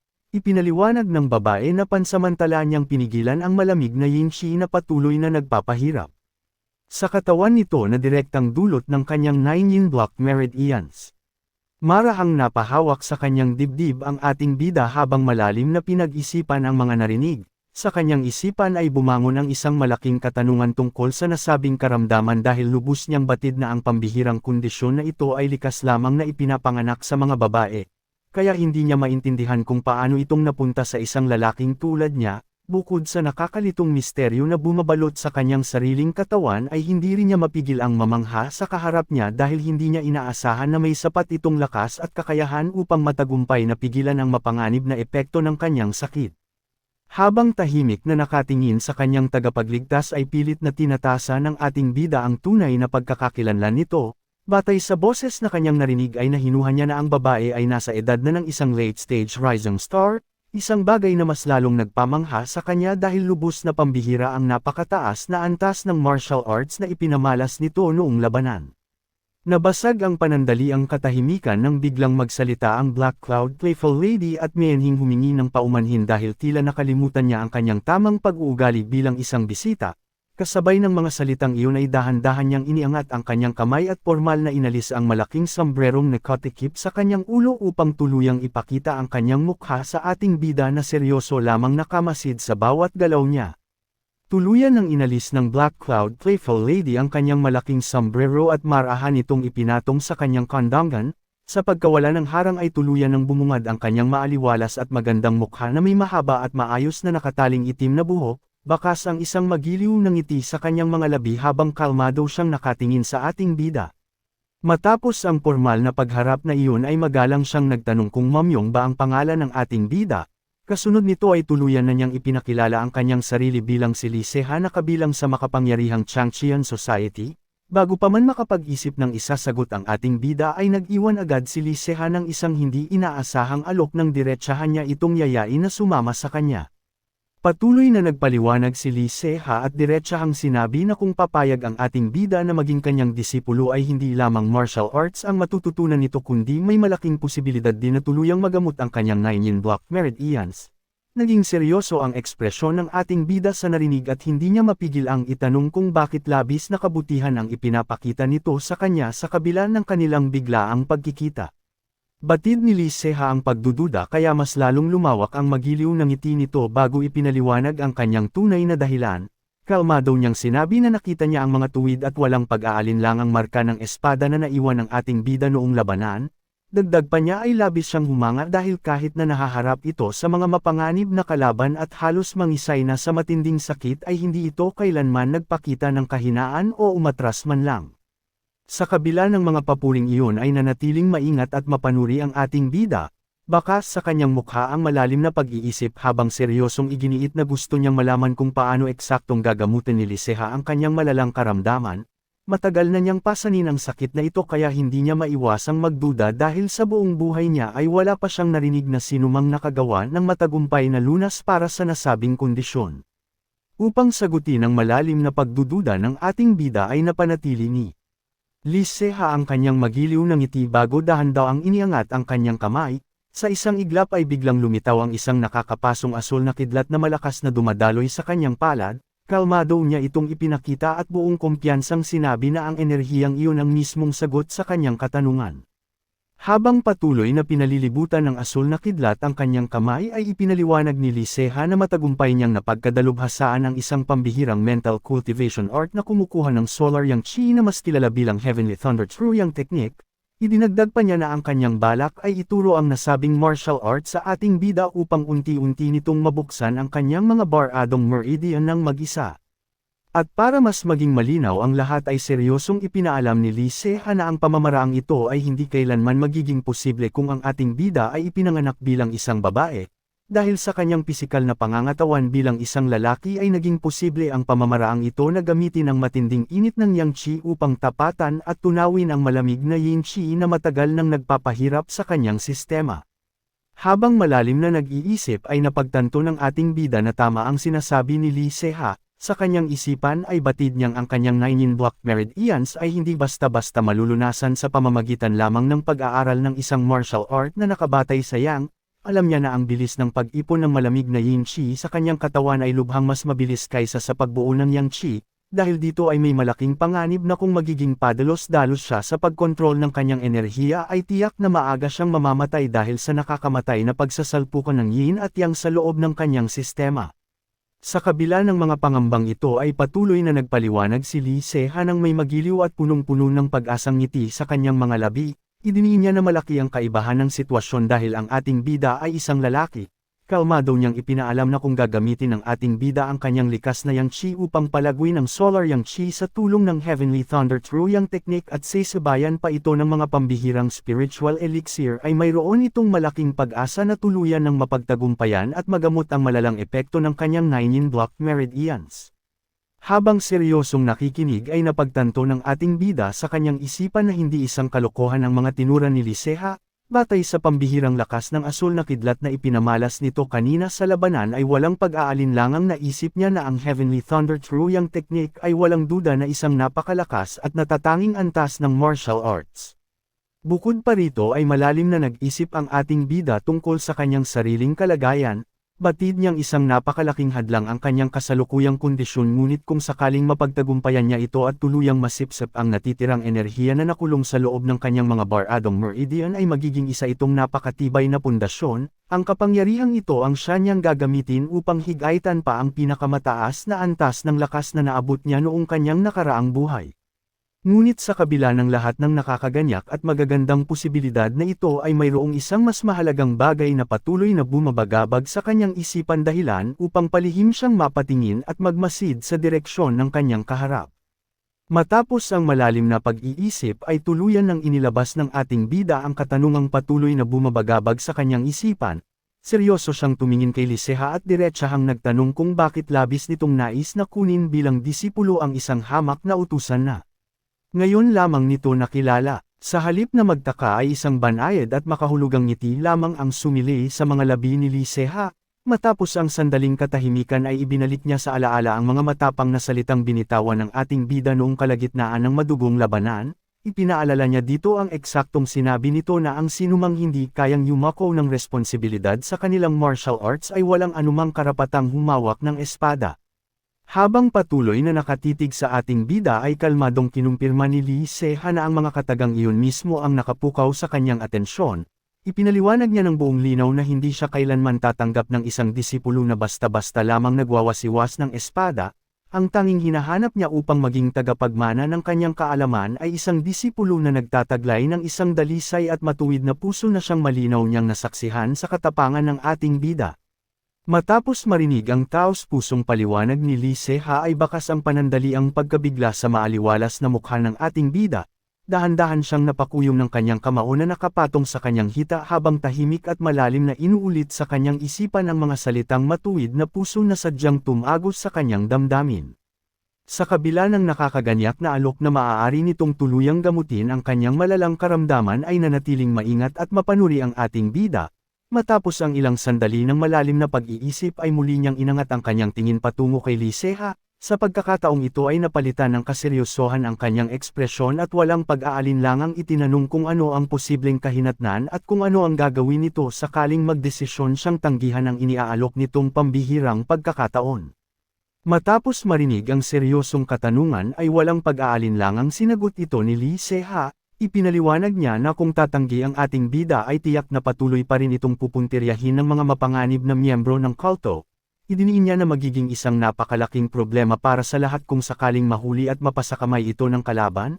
Dahil dito ay iginiit ni Liceha na ang tanging natitirang pagpipilian nito ay ang manatili sa isang ligtas na pasilidad ng Changcheon Society o di kaya ay mamuhay ng mag-isa sa isang liblib at tagong lugar habang palihim na binabantayan at pinuprotektahan ng kanilang grupo. Hindi naiwasan ng ating bida na magtaka sa labis na kabutihang iniaalok ng babae. Sa kanyang isipan ay hindi niya maintindihan kung bakit gagawa ng ganito kalaking sakripisyo at abala ang Changcheon Society para lamang sa isang tulad niya. Dahil sa kanyang pagkalito ay diretsahan niyang itinanong kung hindi ba mas magiging madali at pabor para sa kanila na tapusin na lamang ang kanyang buhay upang tuluyan ng matanggal ang mismong ugat ng problema. Nang marinig ang malamig na suhestyon ng ating bida ay bahagyang natigilan si Liceha at bakas ang kaseryosohan sa kanyang magandang mukha. Kalmado ngunit madiin niyang sinagot ito na kung sakaling pipiliin nilang pumaslang ng inosenteng buhay para lamang mapadali ang kanilang sitwasyon ay ano pa ang magiging kaibahan nila sa malupit at walang awang pamamaraan ng mga demonyo. Bilang pagtatapos sa usapan ay tahasan at buong pusong idineklara ni Liceha na ang kanilang tunay na paninindigan ay ang protektahan ang lahat ng mga buhay na maaari nilang iligtas. Patuloy na nagpaliwanag si Liceha at nagtanong sa ating bida kung hindi ba may isang pamilyar na kasabihan tungkol sa pagiging matalino sa maliliit na halaga ngunit mangmang naman pagdating sa mas malaking bagay. Kalmado siyang nakatayo sa harapan ng ating bida habang seryosong iginiit na sa mundong ito ay napakarami na ng mga taong handang isakripisyo ang iilan para lamang sa kapakanan ng nakararami dahil kadalasan ay mas pinipili ng lipunan ang tinatawag nilang mas malaking kabutihan. Matapos bitawan ang mga salitang iyon ay isang banayad at taos pusong ngiti ang sumili sa magandang mukha ni Liceha. Sa isang mahinahon at puno ng paninindigang tono ay ipinaliwanag niya na kung ganoon nga ang palaging takbo ng mundo ay hindi ba nangangailangan din tayo ng kahit isang tao na handang pahalagahan at kumapit sa mga maliliit na bagay na madalas ay napapabayaan at naiiwan sa likuran, buong tapat niyang idineklara sa ating bida na nais niyang maging ganoong uri ng tao. Nang marinig ang napakalalim at nakakapukaw damdaming mga pahayag na iyon ay tuluyang natigilan ang ating bida.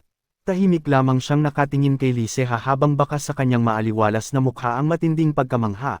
Sa mga sandaling iyon ay unti-unting pinoproseso ng kanyang isipan ang wagas na kabutihan at hindi matatawarang prinsipyo na inihayag ng kanyang tagapagligtas.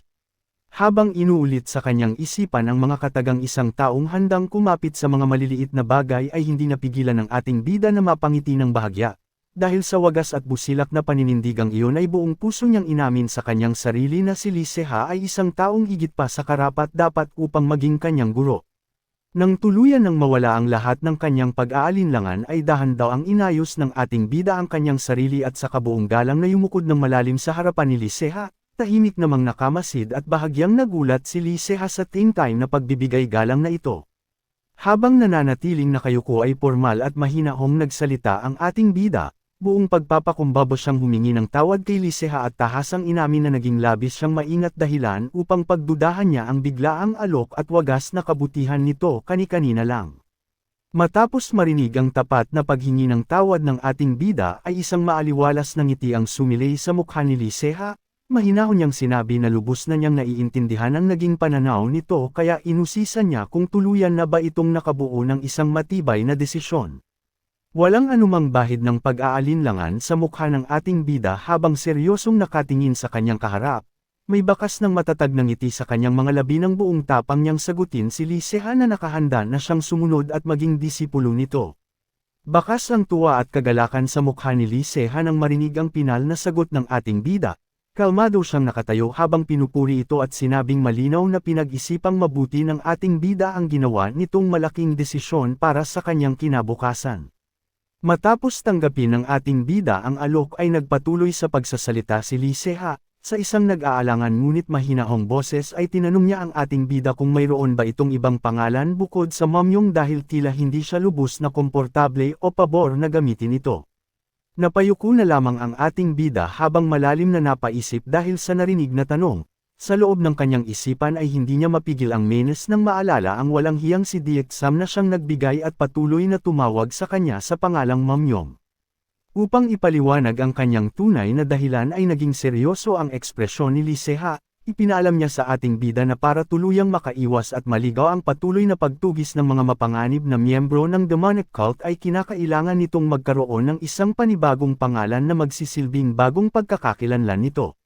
Habang nakatungo ay malalim at tahimik na nag-isip ang ating bida tungkol sa panibagong pangalan na kanyang gagamitin, sa kanyang isipan ay nanatiling matatag ang kanyang paninindigan na kahit sa kasalukuyang buhay na ito ay kailangan niyang ipagpatuloy at dalhin ang malaking karangalan ng Namchian Palace, dahil sa malalim na rason na ito ay napagpasyahan niyang piliin ang apelyidong Namgang bilang isang mataas na pagpupugay sa Namchian Palace at sa lahat ng mga naging tapat na disipulo nito. Matapos makapili ng apelyido ay mabilis na pumasok sa kanyang alaala ang malupit at walang awang Sun Moon Demon Cult na naging sanhi ng kanyang trahedya, dala ng isang matinding determinasyon na tapusin ang lahat ng mga misyon na hindi niya nagawang tapusin sa kanyang nakaraang buhay ay napili niya ang pangalang June na direktang nangangahulugang tapusin. Habang abala ang ating bida sa kanyang malalim na pag-iisip ay napansin ito ni Liceha kaya magiliw itong nagsalita at nag-alok na tulungan siya kung sakaling wala pa itong napipiling magandang pangalan, ngunit bago pa man makapagbigay ng anumang suhestyon si Liceha ay buong tapang at walang anumang pag-aalinlangang isinawika ng ating bida ang kanyang panibago at opisyal na pangalan bilang Namgang June.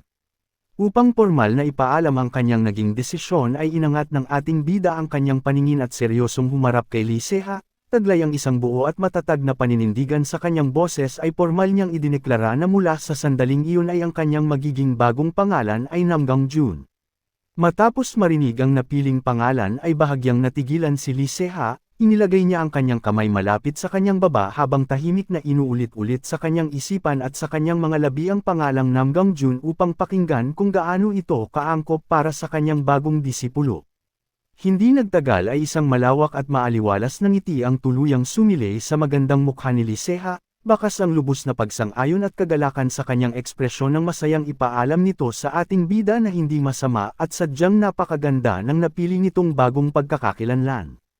Matapos ang kanilang pag-uusap ay dahan-daw ang inayos ng ating bida ang kanyang posisyon sa ibabaw ng higaan, kahit pa nakaramdam ng kaunting sakit at kirot sa kanyang katawan ay pilit siyang gumalaw upang pamwesto ng maayos.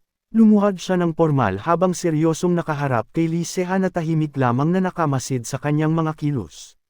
Sa isang pormal at buong paggalang na tono ay same time na nagsalita ang ating bida, ipinakilala niya ang kanyang sarili bilang ang disipulong si Nam Gangjun. Kasabay ng mga katagang iyon ay dahan-dahan siyang yumuko ng napakalalim hanggang sa lapat na lapat ang kanyang mga kamay sa kama upang opisyal at tapat na ibigay ang kanyang pinakamataas na pagpupugay kay Liceha bilang kanyang bagong guro. Nang makita ni Liceha ang pagyuko ni Nam Gangjun ay isang matamis at malugod na ngiti ang namutawi sa kanyang mga labi bilang pagtanggap sa pagkilala sa kanya bilang guro. Nanatiling nakayuko ang ating bida habang buong pagpapakumbabang hinihintay ang magiging tugon ng kanyang guro sa kanyang pormal na pagbati.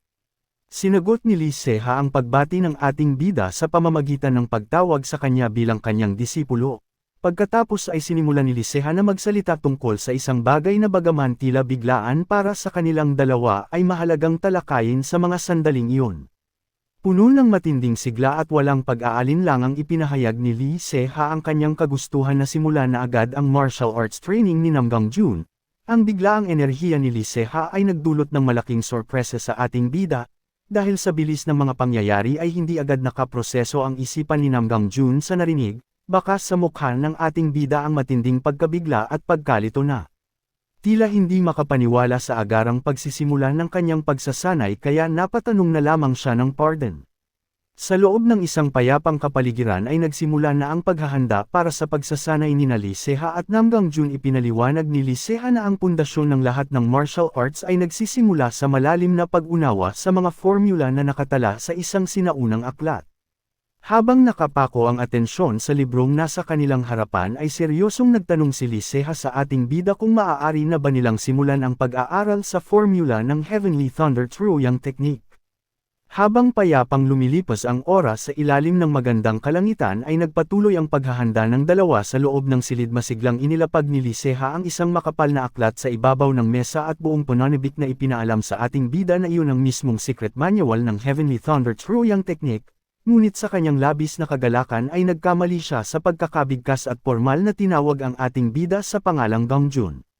Halatang natigilan at nakaramdam ng kaunting pag-aalangan ang ating bida sa narinig bago dahan-daw ang ipinaliwanag na ang kanyang buong apelyido ay Namgang at hindi Nam lamang. Bakas ang matinding gulat sa reaksyon ni Liceha nang marinig ang pagtatama dahil inakala nitong Nam ang kanyang apelyido at Gangjun naman ang kanyang unang pangalan. Hindi nito naiwasang magtaka at mahiya ng bahagya dahil ngayon lamang siya nakarinig ng ganoong klase ng apelyido.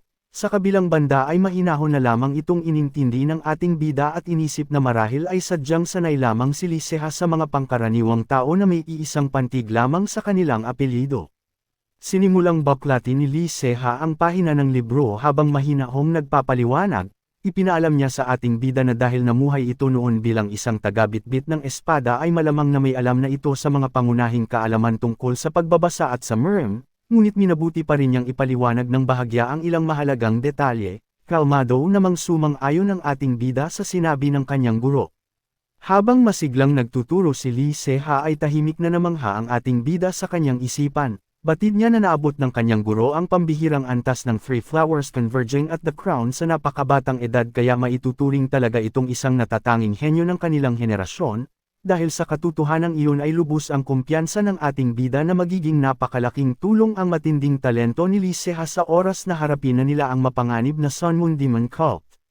Habang patuloy na nagpapaliwanag si Liceha ay hindi maiwasan ng ating bida na mapaisip na baka ang talento ng kanyang guro ay higit pa sa kakayahang taglay niya noong kanyang nakaraang buhay. Mula sa malalim na pag-iisip ay ibinalik ni Liceha ang atensyon ng ating bida sa binabasang aklat at magiliw na nagtanong kung ano ang pagkakaintindi nito sa isang partikular na talata tungkol sa internal energy. Agad namang sinuri ng ating bida ang pahina at kalmadong ipinaliwanag na ang internal energy ay kailangang padaluyin ng mas malakas upang mas mabilis itong makatawid sa Upjung Aku Point. Idinagdag pa niya na sa halip na gabayan lamang ang enerhiya ay mas kinakailangan itong puwersahang itulak papunta sa tamang direksyon. Nang marinig ang napakalinaw na paliwanag ay labis na namangha si Lee Seha sa angking galing ng kanyang bagong disipulo. Masaya niyang kinumpirma na tama at perpekto ang naging pag-unawa ng ating bida sa mahirap na konsepto.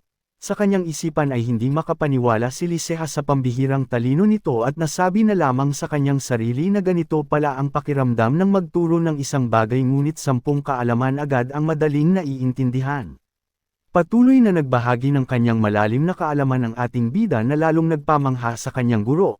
Habang tahimik na nakikinig ay hindi maiwasan ni Lee Seha na mapaisip dahil pakiramdam niya ay kausap niya ang isang tunay na eksperto na kapantay ng kanyang antas o marahil ay higit pa roon. Sa gitna ng kanilang seryoso at malalim na pag-aaral ay hindi na nila namalayan ang mabilis na paglipas ng oras. Nang mapatingin si Lee Seha sa maaliwalas na tanawin sa labas ng bintana ay nagulat siya nang makita kung gaano na sila katagal nag-uusap kaya agad siyang lumingon sa ating bida at mahinahong nagtanong kung hindi ba ito nakakaramdam ng pagod sa kanilang ginagawa. Bilang tugon sa naging tanong ng kanyang guro ay dahan daw ang tumayo ang ating bida mula sa kanyang pagkakaupo. Buong kumpiyansa niyang ipinaalam kay Lee Seha na dahil tuluyan na niyang nakabisado ang lahat ng mga nakasulat na talata ay nais na niyang simulan agad ang kanyang pagsasanay sa cultivation. Nang marinig ang determinadong desisyong iyon ay tahimik na napaisip si Lee Seha habang seryosong nakatingin sa kanya. Sa kanyang isipan ay batid niya na hindi ibig sabihin na natutunan na ng ating bida ang paraan ng mental cultivation ay agad na nitong mararamdaman ang daloy ng internal energy sa katawan nito. Ngunit sa kabila ng kaunting pag-aalala ay buong puso pa rin siyang sumuporta kaya maayos na pumwesto ang ating bida sa lapag upang magsimula. Mahinahong nagpaalala si Lee Seha na huwag masyadong pilitin ang sarili at huwag mag-alala dahil nakabantay lamang siya kung sakaling magkaroon ng problema. Kalmado namang sumang-ayon ang ating bida habang inihahanda ang kanyang isipan at katawan para sa inaabangang resulta ng kanyang unang pagsasanay. Agad na isinara ng ating bida ang kanyang mga mata at pumasok sa malalim na konsentrasyon upang simulan ang kanyang pagsasanay, habang tahimik na nakaupo ay napalibutan siya ng isang napakalakas at nagliliyab na enerhiyang unti-unting nagising at damaloy sa kanyang mga meridian. Sa kanyang isipan ay malinaw na alam niya na kahit ang isang taong biniyayaan ng matinding talento ay karaniwang nangangailangan ng 7 araw at 7 gabi bago nito tuluyang maramdaman ang daloy ng chi sa unang pagkakataon. Dahan-dahan siyang huminga ng malalim upang ipasok ang hangin sa kanyang katawan bago marahang ibinuga ito palabas. Kasabay ng aksyong iyon ay isang matinding pagkamangha ang bumalot sa kanyang isipan. Halos hindi siya makapaniwala sa pambihirang kakayahan ng kanyang kasalukuyang pisikal na katawan dahil sa iisang siklo lamang ng paghinga ay malinaw na agad niyang naramdaman ang tuluyang paggising at pagdaloy ng enerhiya sa kanyang buong pagkatao. Patuloy na naramdaman ng ating bida ang pagdaloy ng enerhiya sa kanyang buong pagkatao. Sa kanyang isipan ay lubos siyang namangha dahil bukod sa napakabilis na pagtugon nito ay napagtanto niya na ang tibay at lawak ng kanyang mga meridian sa katawang iyon ay sadyang pambihira. Dahil dito ay buong kumpiyansa niyang nasabi na sa pagsasanib ng pisikal na potensyal na ito at ng mga alaala mula sa kanyang nakaraang buhay ay tiyak na makakaabot siya sa antas na hindi niya narating noon. Samantala ay isang matinding pagkabigla ang bumalot kay Lee Seha habang pinapanood ang nagaganap sa kanyang harapan. Halos hindi siya makapaniwala at nanlaki ang kanyang mga mata nang makita ang lumalabas na enerhiya mula sa katawan ng ating bida. Naghalo ang matinding gulat at tuwa sa kanyang isipan dahil hindi niya inasahang mararamdaman agad nito ang chi sa napakaikling oras, dahilan para buong pagmamalaki niyang isipin na isa talagang natatanging henyo ang kanyang disipulo.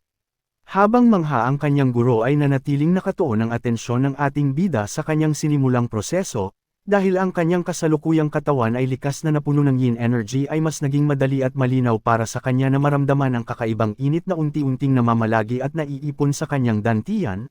Kalmado niya itong tinanggap habang tuluyan na niyang nakilala ang nagliliwanag na daloy na iyon bilang ang malakas na solar yang chi. Matapos ang matagumpay na paggising sa kanyang enerhiya ay dahan daw ang iminulat ng ating bida ang kanyang mga mata. Agad naman siyang sinalubong ng masiglang palakpak at matinding tuwa mula kay Lee Seha na buong pagmamalaking pinuri ang pambihirang galing ng kanyang disipulo. Magalang na tinawag ng ating bida ang kanyang guro habang tahimik na nakatingin dito, ngunit hindi na nagsayang pa ng oras si Lee Seha kaya marahan nitong inabot ang kanyang kamay palapit sa ating bida. bago kalmadong nag-utos na subukan nitong sundan ang daloy ng kanyang sariling enerhiya upang tuluyan ng umabant sa susunod na bahagi ng kanilang pagsasanay. Upang ipakita ang susunod na hakbang sa kanilang pagsasanay ay naglabas si Liseha ng isang asol at kumikidlat na enerhiya mula sa kanyang kanang kamay. Kalmado niya itong ipinakita sa ating bida bago magiliw na nagtanong kung sa tingin ba nito ay kaya rin nitong gayahin ang kanyang ginawa. Habang tahimik na nakatingin sa umaapaw na enerhiya ay may isang pamilyar na kasabihan sa Jiangho ang mabilis na pumasok sa isipan ng ating bida. Ayon doon ay hindi dapat basta-bastang ipinapakita ng isang tao ang tunay nitong kakayahan, ngunit sa kabilang banda ay napagtanto din niya na wala siyang anumang dahilan upang itago ang kanyang lakas mula sa kanyang sariling guro. Dahil sa naging desisyong iyon ay dahan-dahan niyang inangat ang kanyang kamay upang tumugon sa hamon, hindi kalaunan ay unti-unting namuo ang parehong asul na kuryente sa kanyang mga daliri na malinaw na naging senyales na nakahanda na siyang ipakita ang kanyang natatanging talento. Bumakas ang labis na pagkamangha sa mukha ni Liseha nang tuluyang masaksihan ang asol na enerhiyang nabuo sa kamay ng ating bida. Halos mapang-angga siya sa gulat dahil hindi niya inasahang talagang magagawa agad ito ng kanyang disipulo sa unang subok pa lamang. Hindi kalaunan ay isang matamis na ngiti ang sumilay sa kanyang mga labi habang tahimik na naiisip na ang pagkakaroon ng ganito kagaling na mag-aaral ay tila umubos na sa lahat ng swerte niya sa kanyang buong buhay. Matapos maipakita ang kanyang pambihirang kakayahan ay nanatiling kalmado ang ating bida bago magalang na nagsalita sa kanyang guro. Ipinahayag niya ang kanyang malaking kagustuhan na matuto pa ng karagdagang martial arts, partikular na ang swordsmanship at footwork. Nang marinig ang determinasyong iyon ay lalong sumigla ang kalooban ni Liseha kaya walang anumang pag-aatubili at masaya itong sumang-ayon na ibahagi sa kanya ang lahat ng nararapat niyang matutunan. Puno ng sigla at pananabik na nag-alok si Liseha sa ating bida na magkasama silang magtungo sa Changqian Society. Masaya niyang ipinaliwanag na tiyak na makakahanap ito doon ng mga bagong martial arts na babagay sa kanyang pambihirang kakayahan. Dahan-dahan namang tumango ang ating bida bilang pagsang-ayon habang tahimik na iniisip ang malaking pagkakataon na matuto ng mga panibagong estilo ng pakikipaglaban. Ngunit sa likod ng kanyang kalmadong reaksyon ay biglang nagbalik sa kanyang alaala ang isang napakadilim at madugong bahagi ng kanyang nakaraan. Sariwa pa sa kanyang isipan ang hitsura ng maraming walang buhay na katawang nakahandusay sa lupa na naliligo sa sarili nilang dugo. Batid ng ating bida na kabisado pa rin niya ang mga martial arts ng Namcheon Palace mula sa kanyang nakaraang buhay, subalit malinaw din sa kanya na kung iyon lamang muli ang kanyang susundin ay tiyak na mauulit lamang ang parehong malagim na katapusan. Mahigpit na kinuyam ng ating bida ang kanyang kamao habang bumubuo ng isang matibay na desisyon sa kanyang isipan. Upang maiwasang maulit ang malagim na trahedyang iyon ay buong tapang niyang ipinangako sa kanyang sarili na lilikha siya ng mga bagong martial arts na tuluyang hihigit sa lahat ng kanyang natutunan noong nakaraan niyang buhay. Sa pagkayom ng kanyang kamay ay nakapaloob ang isang umaapaw na determinasyong tahakin ang isang panibago at mas malakas na landas na magbabago sa kanyang tadhana. Mabilis na lumipas ang oras at sinimulan na nina Liseha at ng ating bida ang kanilang mahabang paglalakbay. Tahimik nilang binabagtas ang isang mapayapang landas sa gitna ng kagubatan habang unti-unting naliliwanagan ang ating bida tungkol sa tunay na kasaysayan ng Changqian Society na kanilang pupuntahan. Ang samahang ito ay hindi isang ordinaryong grupo ng mga mandirigma kundi isang matibay na alyansang itinatag ng mga natitirang survivor mula sa maraming pamilya at sekta na walang awang winasak ng malupit na Sun Moon Demon Cult. Mula sa nagliliyab at madugong nakaraan ng kanilang mga nawasak na tahanan ay nagkaisa ang mga taong ito upang bumangon at harapin ang nag-iisang kalaban na Sumire sa kanilang mga buhay. Habang patuloy nilang binabagtas ang mabato at madamong landas ay isang malalim na katanungan ang bumabagabag sa isipan ng ating bida. Agad siyang lumingon kay Liseha upang linawin kung hindi ba ang pangunahing layunin ng Changqian Society ay nakasentro sa kabayanihan at paggawa ng mabuti. Bakas ang matinding pagtataka sa kanyang reaksyon nang idinagdag niya na kung ganoon nga ang kanilang paninindigan ay hindi ba dapat mas unahin ng alyansa ang paghihiganti at tuluyang pagpuksa sa mapanganib na Sun Moon Demon Cult. Upang sagutin ang katanungang iyon ay ibinahagi ni Liseha ang ginintoang pilosopiya na iniwan ng mismong unang pinuno ng kanilang samahan. Sa isang bahagi ng nakaraan ay matikas na ipinahayag ng pinunong ito sa harap ng kanyang mga tapat na tagasunod na ang mga buhay na iniligtas at ipinagtanggol gamit ang dugo at sakripisyo ng mga bayani ay hindi na dapat pang ibalik sa nagliliyab na apoy ng puot. isa itong mahigpit na paalala para sa lahat na ang pagpili sa landas ng walang hanggang paghihiganti ay tahasang paglabag sa tunay na katwiran ng kanilang kaligtasan. Patuloy na ibinahagi ni Lee Se-ha ang malalim na kasaysayan ng kanilang samahan sa ating bida. Malumanay niyang ipinaliwanag na iyon ang pangunahing dahilan kung bakit pinili ng mga nakaligtas na ayalay ang kanilang pangalawang buhay upang tumulong sa mga nangangailangan. Sa halip na magpadala sa puot at paghihiganti ay mas minabuti nilang yakapin ang landas ng kabayanihan at tunay na kabutihan. Dahil sa malinis na hangaring ito ay naging tahanan ang Changcheon Society ng isang napakalawak na silid-aklatan. Idinagdag pa ni Lee Se-ha na ang lugar na ito ay hindi lamang naglalaman ng mga naisalbang martial arts mula sa mga nawasak na sekta o mga diskarteng nalikom mula sa iba't ibang panig ng Jiangho. Ang mas nakakabilib ay ang katotohanang marami sa mga miyembrong sumapi sa kanilang alyansa ang kusang loob na nag-ambag ng kani-kanilang sariling martial arts upang palawakin pa ang kaalaman ng buong samahan. Sa gitna ng kanilang tahimik na paglalakbay ay biglang huminto si Lee Se-ha sa kanyang mga hakbang at malungkot na ipinagtapat sa ating bida na ang kanyang sariling pamilya ay kabilang din sa mga walang awang winasak ng Sun Moon Demon Cult. Bahagyang natakpan ng sombrero ang kanyang mukha ngunit ramdam ang bigat ng kanyang mga alaala habang kalmado siyang lumingon upang ipagpatuloy ang kanyang kwento. Mahinahon niyang ipinaliwanag na ang mga pambihirang martial arts na kanyang natutunan ay hindi lamang nagmula sa nalabing pamana ng kanyang nawasak na pamilya, kundi pinagsama rin sa mga piling pamamaraan mula sa malawak na silid-aklatan ng Changcheon Society na eksaktong bumagay sa kanyang natatanging talento. Tiwala si Lee Se-ha na tiyak na makakahanap ang ating bida ng mga angkop na martial arts sa loob ng silid-aklatan ng Changcheon Society. Sa isipan ng ating bida ay naging malinaw na marahil sa ganoong paraan din nakarating sa kanila ang mga lihim na sining ng pakikipaglaban na nagmula noon sa Namcheon Palace.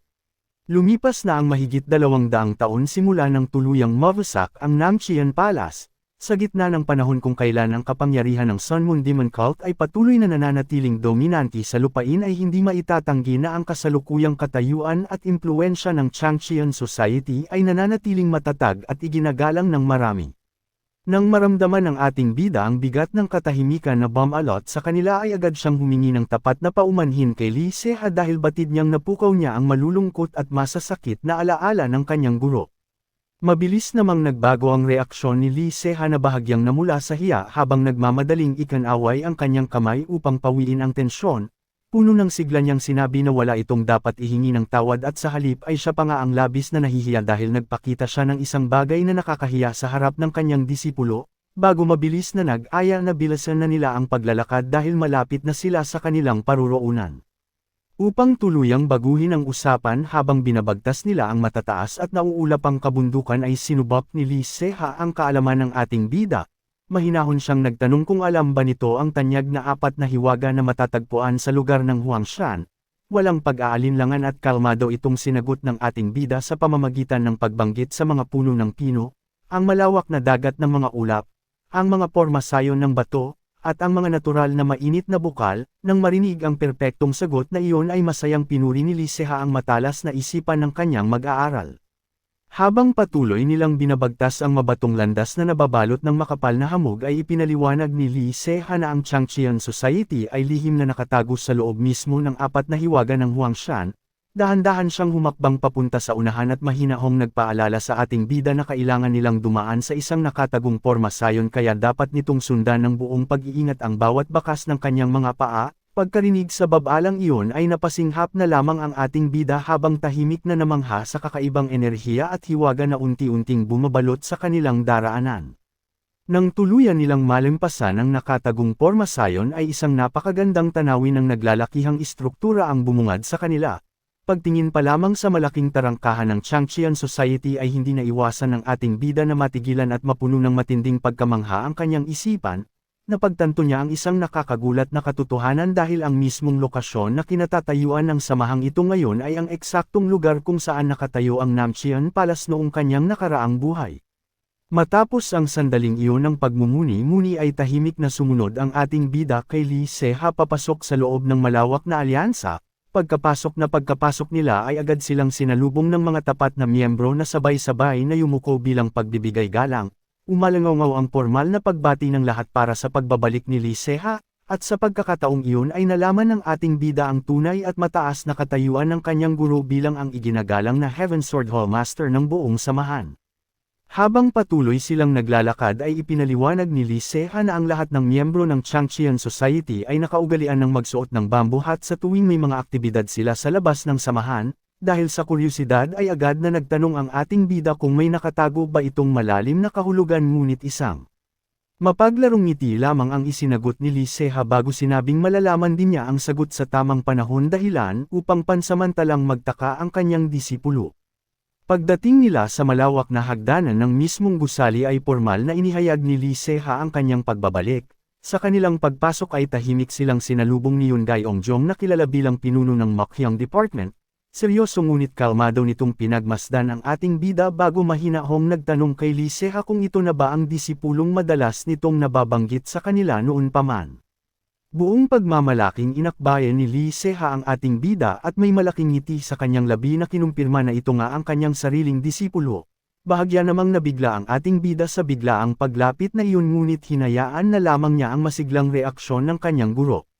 Bakas ang matinding pagtataka sa malalim na paningin ni Yoon Gaeongjong habang seryosong nakatingin sa dalawa.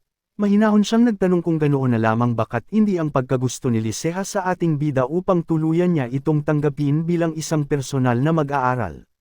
Matapos ang sandaling pag-iisip ay pormal na humalukip-kap si Yoon Gaeongjong at nagbigay ng isang paborebleng desisyon. Ipinaliwanag niya na dahil isang napakahigpit na tao tulad ni Lee Se-ha ang mismong naggarantiya para sa kakayahan ng ating bida ay handa niyang laktawan ang lahat ng iba pang nakasanayang pagsusulit maliban na lamang sa martial arts test. Kasabay ng pabor na iyon ay kalmado siyang nagtanong kung kailan balak ng ating bida na harapin ang nag-iisang pagsubok na iyon. Bago pa man makasagot si Lee Se-ha ay mabilis na itong inunahan ng ating bida. Buong kumpiyansa at lakas loob niyang idineklara na handa siyang harapin ang pagsusulit sa mismong oras na iyon dahilan upang bahagyang mabigla ang kanyang guro sa kanyang ipinakitang determinasyon. Nagtataka namang napatingin si Yoon Gaeongjong nang marinig ang matapang na pahayag na iyon. Mahinahon niyang ipinaalala na hindi pa ganoon katagal simula nang pumasok ang ating bida sa mundo ng martial arts, ngunit walang pag-aalinlangang sumang-ayon ang ating bida at tapat na inamin na ang Heavenly Thunder Truyang formula pa lamang ang tanging pamamaraan na kanyang natututunan. Sa halip na menes sa kapangahasan ng isang baguhan ay isang matalim at interesadong tingin ang ipinukol ni Yoon Gaeongjong. Nakita ang pamumuo ng kuryosidad sa kanyang mga mata bago kalmadong sinabi na naging mas kapana-panabik ang sitwasyon na malinaw na nagpapahiwatig na handa na siyang simulan ang pagsubok para sa ating bida. Upang pormal na simulan ng pagsusulit ay humakbang patabi si Yoon Gaeongjong bago kalmadong nag-utos sa ating bida na subukan nitong salagin ang kahit isang atake lamang mula sa kanyang tauhan. Kasunod ng utos na iyon ay tahimik na humakbang pababa ng hagdan ng isang seryosong lalaki at pormal na nagpakilala bilang si Gakmung na nagmula sa Mokyang Department. Ngunit bago pa man magsimula ang inaasahang salpukan ay biglang napagtanto ng ating bida ang isang malaking problema dahil wala pala siyang dalang sariling sandata. Agad siyang lumingon sa kanyang guro na si Lee Se-ha upang mahinahong magtanong kung ano ang maaari niyang gamitin para sa pagsubok na iyon habang naghihintay ng agarang solusyon. Upang masolusyonan ang problema ay walang pag-aalinlangang inabot ni Lee Se-ha ang kanyang sariling espada sa ating bida. Nakangiti niyang ipinaliwanag na kung sasalagin nito ang atake mula kay Gakmung ay siguradong hindi sasapat ang isang ordinaryong sandata lamang. Buong paggalang namang tinanggap ng ating bida ang ipinagkatiwalang sandata gamit ang kanyang dalawang kamay bago tahimik na nagpasalamat sa kanyang guro para sa malaking tulong na iyon. Sa kabilang banda ay mabilis nang hinugot ni Gakmung ang kanyang espada upang maghanda sa salpukan. Seryoso ang kanyang naging ekspresyon habang nagbibigay ng huling babala sa ating bida na huwag na itong magyabang at umiwas na lamang kung hindi nito kakayaning salagin ang kanyang paparating na atake. Isang nakakakilabot na aura ang biglang bumalot sa paligid ng tumitig ng matalim si Gakmung bago malamig na nagbabala na tiyak na mamamatay ang ating bida kung susubukan nitong salagin ang kanyang atake. Kasunod ng nakakatakot na babalang iyon ay malakas siyang tumapak sa hagdan at sa isang iglap ay mabilis na sumugod pasulong. Tumalon ng napakataas si Gakmung at walang pag-aalinlangang inihampas ang kanyang espada pababa na may dalang napakalakas na puwersa. Ramdam ang matinding pressure sa hangin habang mabilis na bumabagsak ang atake patungo sa ating bida na agad namang humigpit ang hawak sa kanyang sandata upang harapin ang nakakamatay na salpukan. Walang pag-aalinlangang bumagsak mula sa itaas si Gakmong habang dala ang isang mabigat na atake na pilit dudurog sa sinumang hamarang dito, ngunit sa halip na umatras sa tindi ng pressure ay buong tapang nananatili sa kanyang pwesto ang ating bida, mahigpit niyang hinawakan ang espadang ipinahiram sa kanya ni Liseha at mabilis itong iniharang upang salubungin ang nakakamatay na panganib. Isang malakas na salpukan ang Yumanig sa paligid ng tuluyang magbanggaan ang kanilang mga sandata. Sa kabila ng napakalakas na puwersa na ibinuhos ni Gakmong ay nanatiling kalmado at matikas ang ating bida na hindi man lang napaatras sa kanyang kinatatayuan. Sa halip na makitaan ng takot ay seryoso lamang siyang nakatingin habang nararamdaman ang bigat ng banggaan bago kalmadong sinabi na talagang napakatibay ng espadang kanyang ginagamit. Sa halip na salubungin ng buong lakas ang pabagsak na atake ay matalinong inikot ng ating bida ang hawak niyang espada upang dalasan at ilihis ang mabigat na puwersa ni Gakmong. Dahil sa biglaang pagkawala ng balanse ay tuluyang napasubsob paarap si Gakmong habang mabilis at kalmadong umiwas ang ating bida patungo sa ligtas na direksyon, bakas ang matinding gulat sa mukha ni Gakmong at halos manlaki ang kanyang mga mata habang hindi makapaniwalang napagtanto na nagawa lamang ilihis ng ganoon kadali ang kanyang buong lakas na hampas. Hindi inaksaya ng ating bida ang pagkakataong ginawa ng kanyang matagumpay na paglihis at sa isang mabilis na galaw ay agad siyang tumalon paitaas upang ibalik ang pabor. Mahigpit niyang hinawakan ang kanyang espada gamit ang dalawang kamay bago binitiwan ang isang napakalakas na pabagsak na atake patungo kay Gakmong na wala nang nagawa kundi mabilis na itaas at iharang ang kanyang sariling sandata upang salagin ang paparating na panganib. Isang matinding puwersa ang Yumanig sa magkabilang panig ng tuluyang magsalpukan ang kanilang mga espada habang nagngangalit ang mga ngipin ni Gakmong sa halong hirap at pagkabigla. Kasabay ng mabigat na banggaang iyon ay isang nakakagulat na katotohanan ang mabilis na pumasok sa kanyang isipan dahil napagtanto niya ng buong linaw na ang mismong pamamaraang ginamit ng ating bida upang atakehin siya ay ang eksaktong pabagsak na atake na ginamit niya kanina lamang.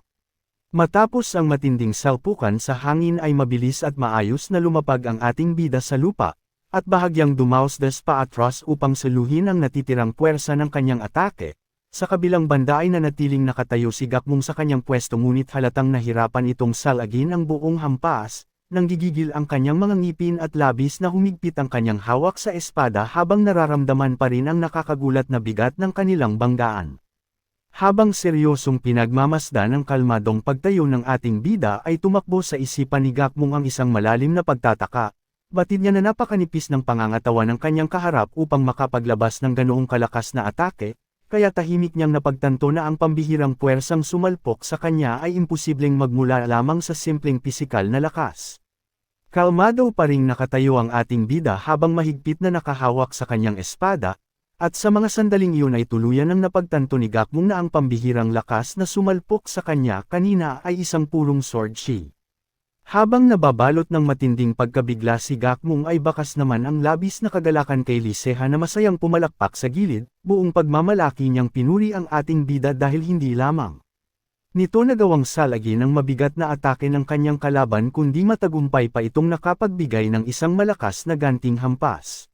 Dahil sa sunod-sunod na revelasyon ay agad namang pinagpawisan si Gakmong habang hindi makapaniwalang nakatitig sa kaharap niya. Pilit na pinoproseso ng kanyang isipan ang sitwasyon dahil malinaw niyang natatandaan ang sinabi ng ating bida na isang mental cultivation method lamang ang natutunan nito, ngunit ang purong enerhiyang nasaksihan niya ngayon ay nagpapatunay na higit pa roon ang itinatagong kakayahan ng bago nilang disipulo. Matapos umatras at makita ang malinaw na bakas ng kanyang sapatos sa sahig ay formal na inamin ni Gakmong ang kanyang pagkatalo. Bakas ang matinding pagkabigla sa kanyang mukha habang hindi makapaniwalang napagtanto na kinailangan niyang sumuko laban sa isang kalaban na nasa antas pa lamang ng One Cloud. Samantala ay tahimik namang nakatayo si Yun Gyeongjong sa tuktok ng hagdan habang seryosong pinagmamasdan ang kinalabasan ng laban, mahinahon niyang idineklara na kung totoo mang mental cultivation method pa lamang ang natututunan ng ating bida ay walang dad ang ipinanganak itong isang tunay na henyo sa paggamit ng espada. Dahil sa pambihirang kakayahang ipinakita nito ay buong kumpiyansang sinabi ni Yun Gyeongjong na ang ating bida ang tiyak na magdadala ng bigat at kinabukasan ng kanilang buong samahan sa susunod na 50 taon. Labis ang naging gulat ni Gakmong nang makita niyang kusang bumaba ng hagdan si Yun Gyeongjong upang lapitan sila. Hindi makapaniwala ang kanyang isipan dahil matagal na panahon na simula nang huling bumaba ito mula sa kanyang pwesto para lamang mga siwa ng isang pagsusulit. Paglapit ni Yoon Gaeong-jong sa grupo ay mahinahon nitong sinabi na kung nakita lamang sana ng pinuno ng samahan ang ipinamalas na galing ng ating bida ay siguradong kukunin niya agad ito bilang isang personal na disipulo.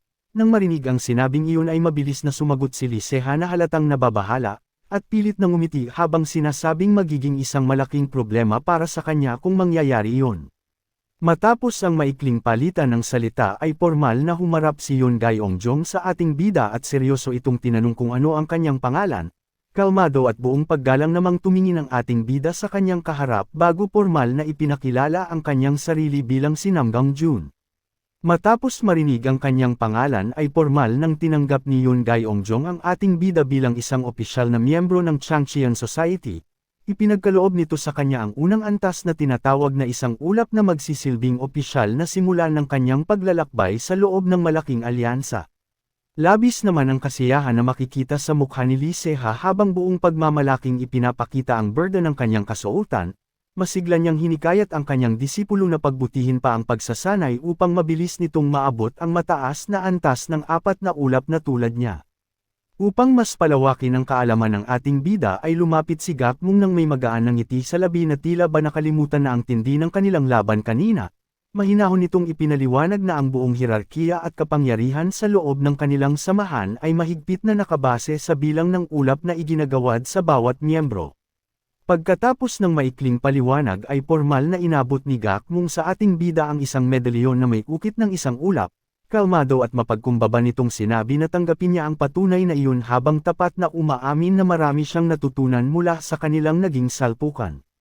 Habang nakatingin sa inaabot na medalyon ay hindi naiwasan ng ating bida na tahimik na bumilib sa ipinakitang ugali ng kanyang kaharap, sa kanyang isipan ay labis siyang humanga kay Gakmung dahil kahit pa ito ang mismong tagapagsulit na natalo sa sarili nitong pagsubok ay nagawa pa rin itong tanggapin ang naging resulta ng buong kalmado at walang anumang bakas ng pagmamataas.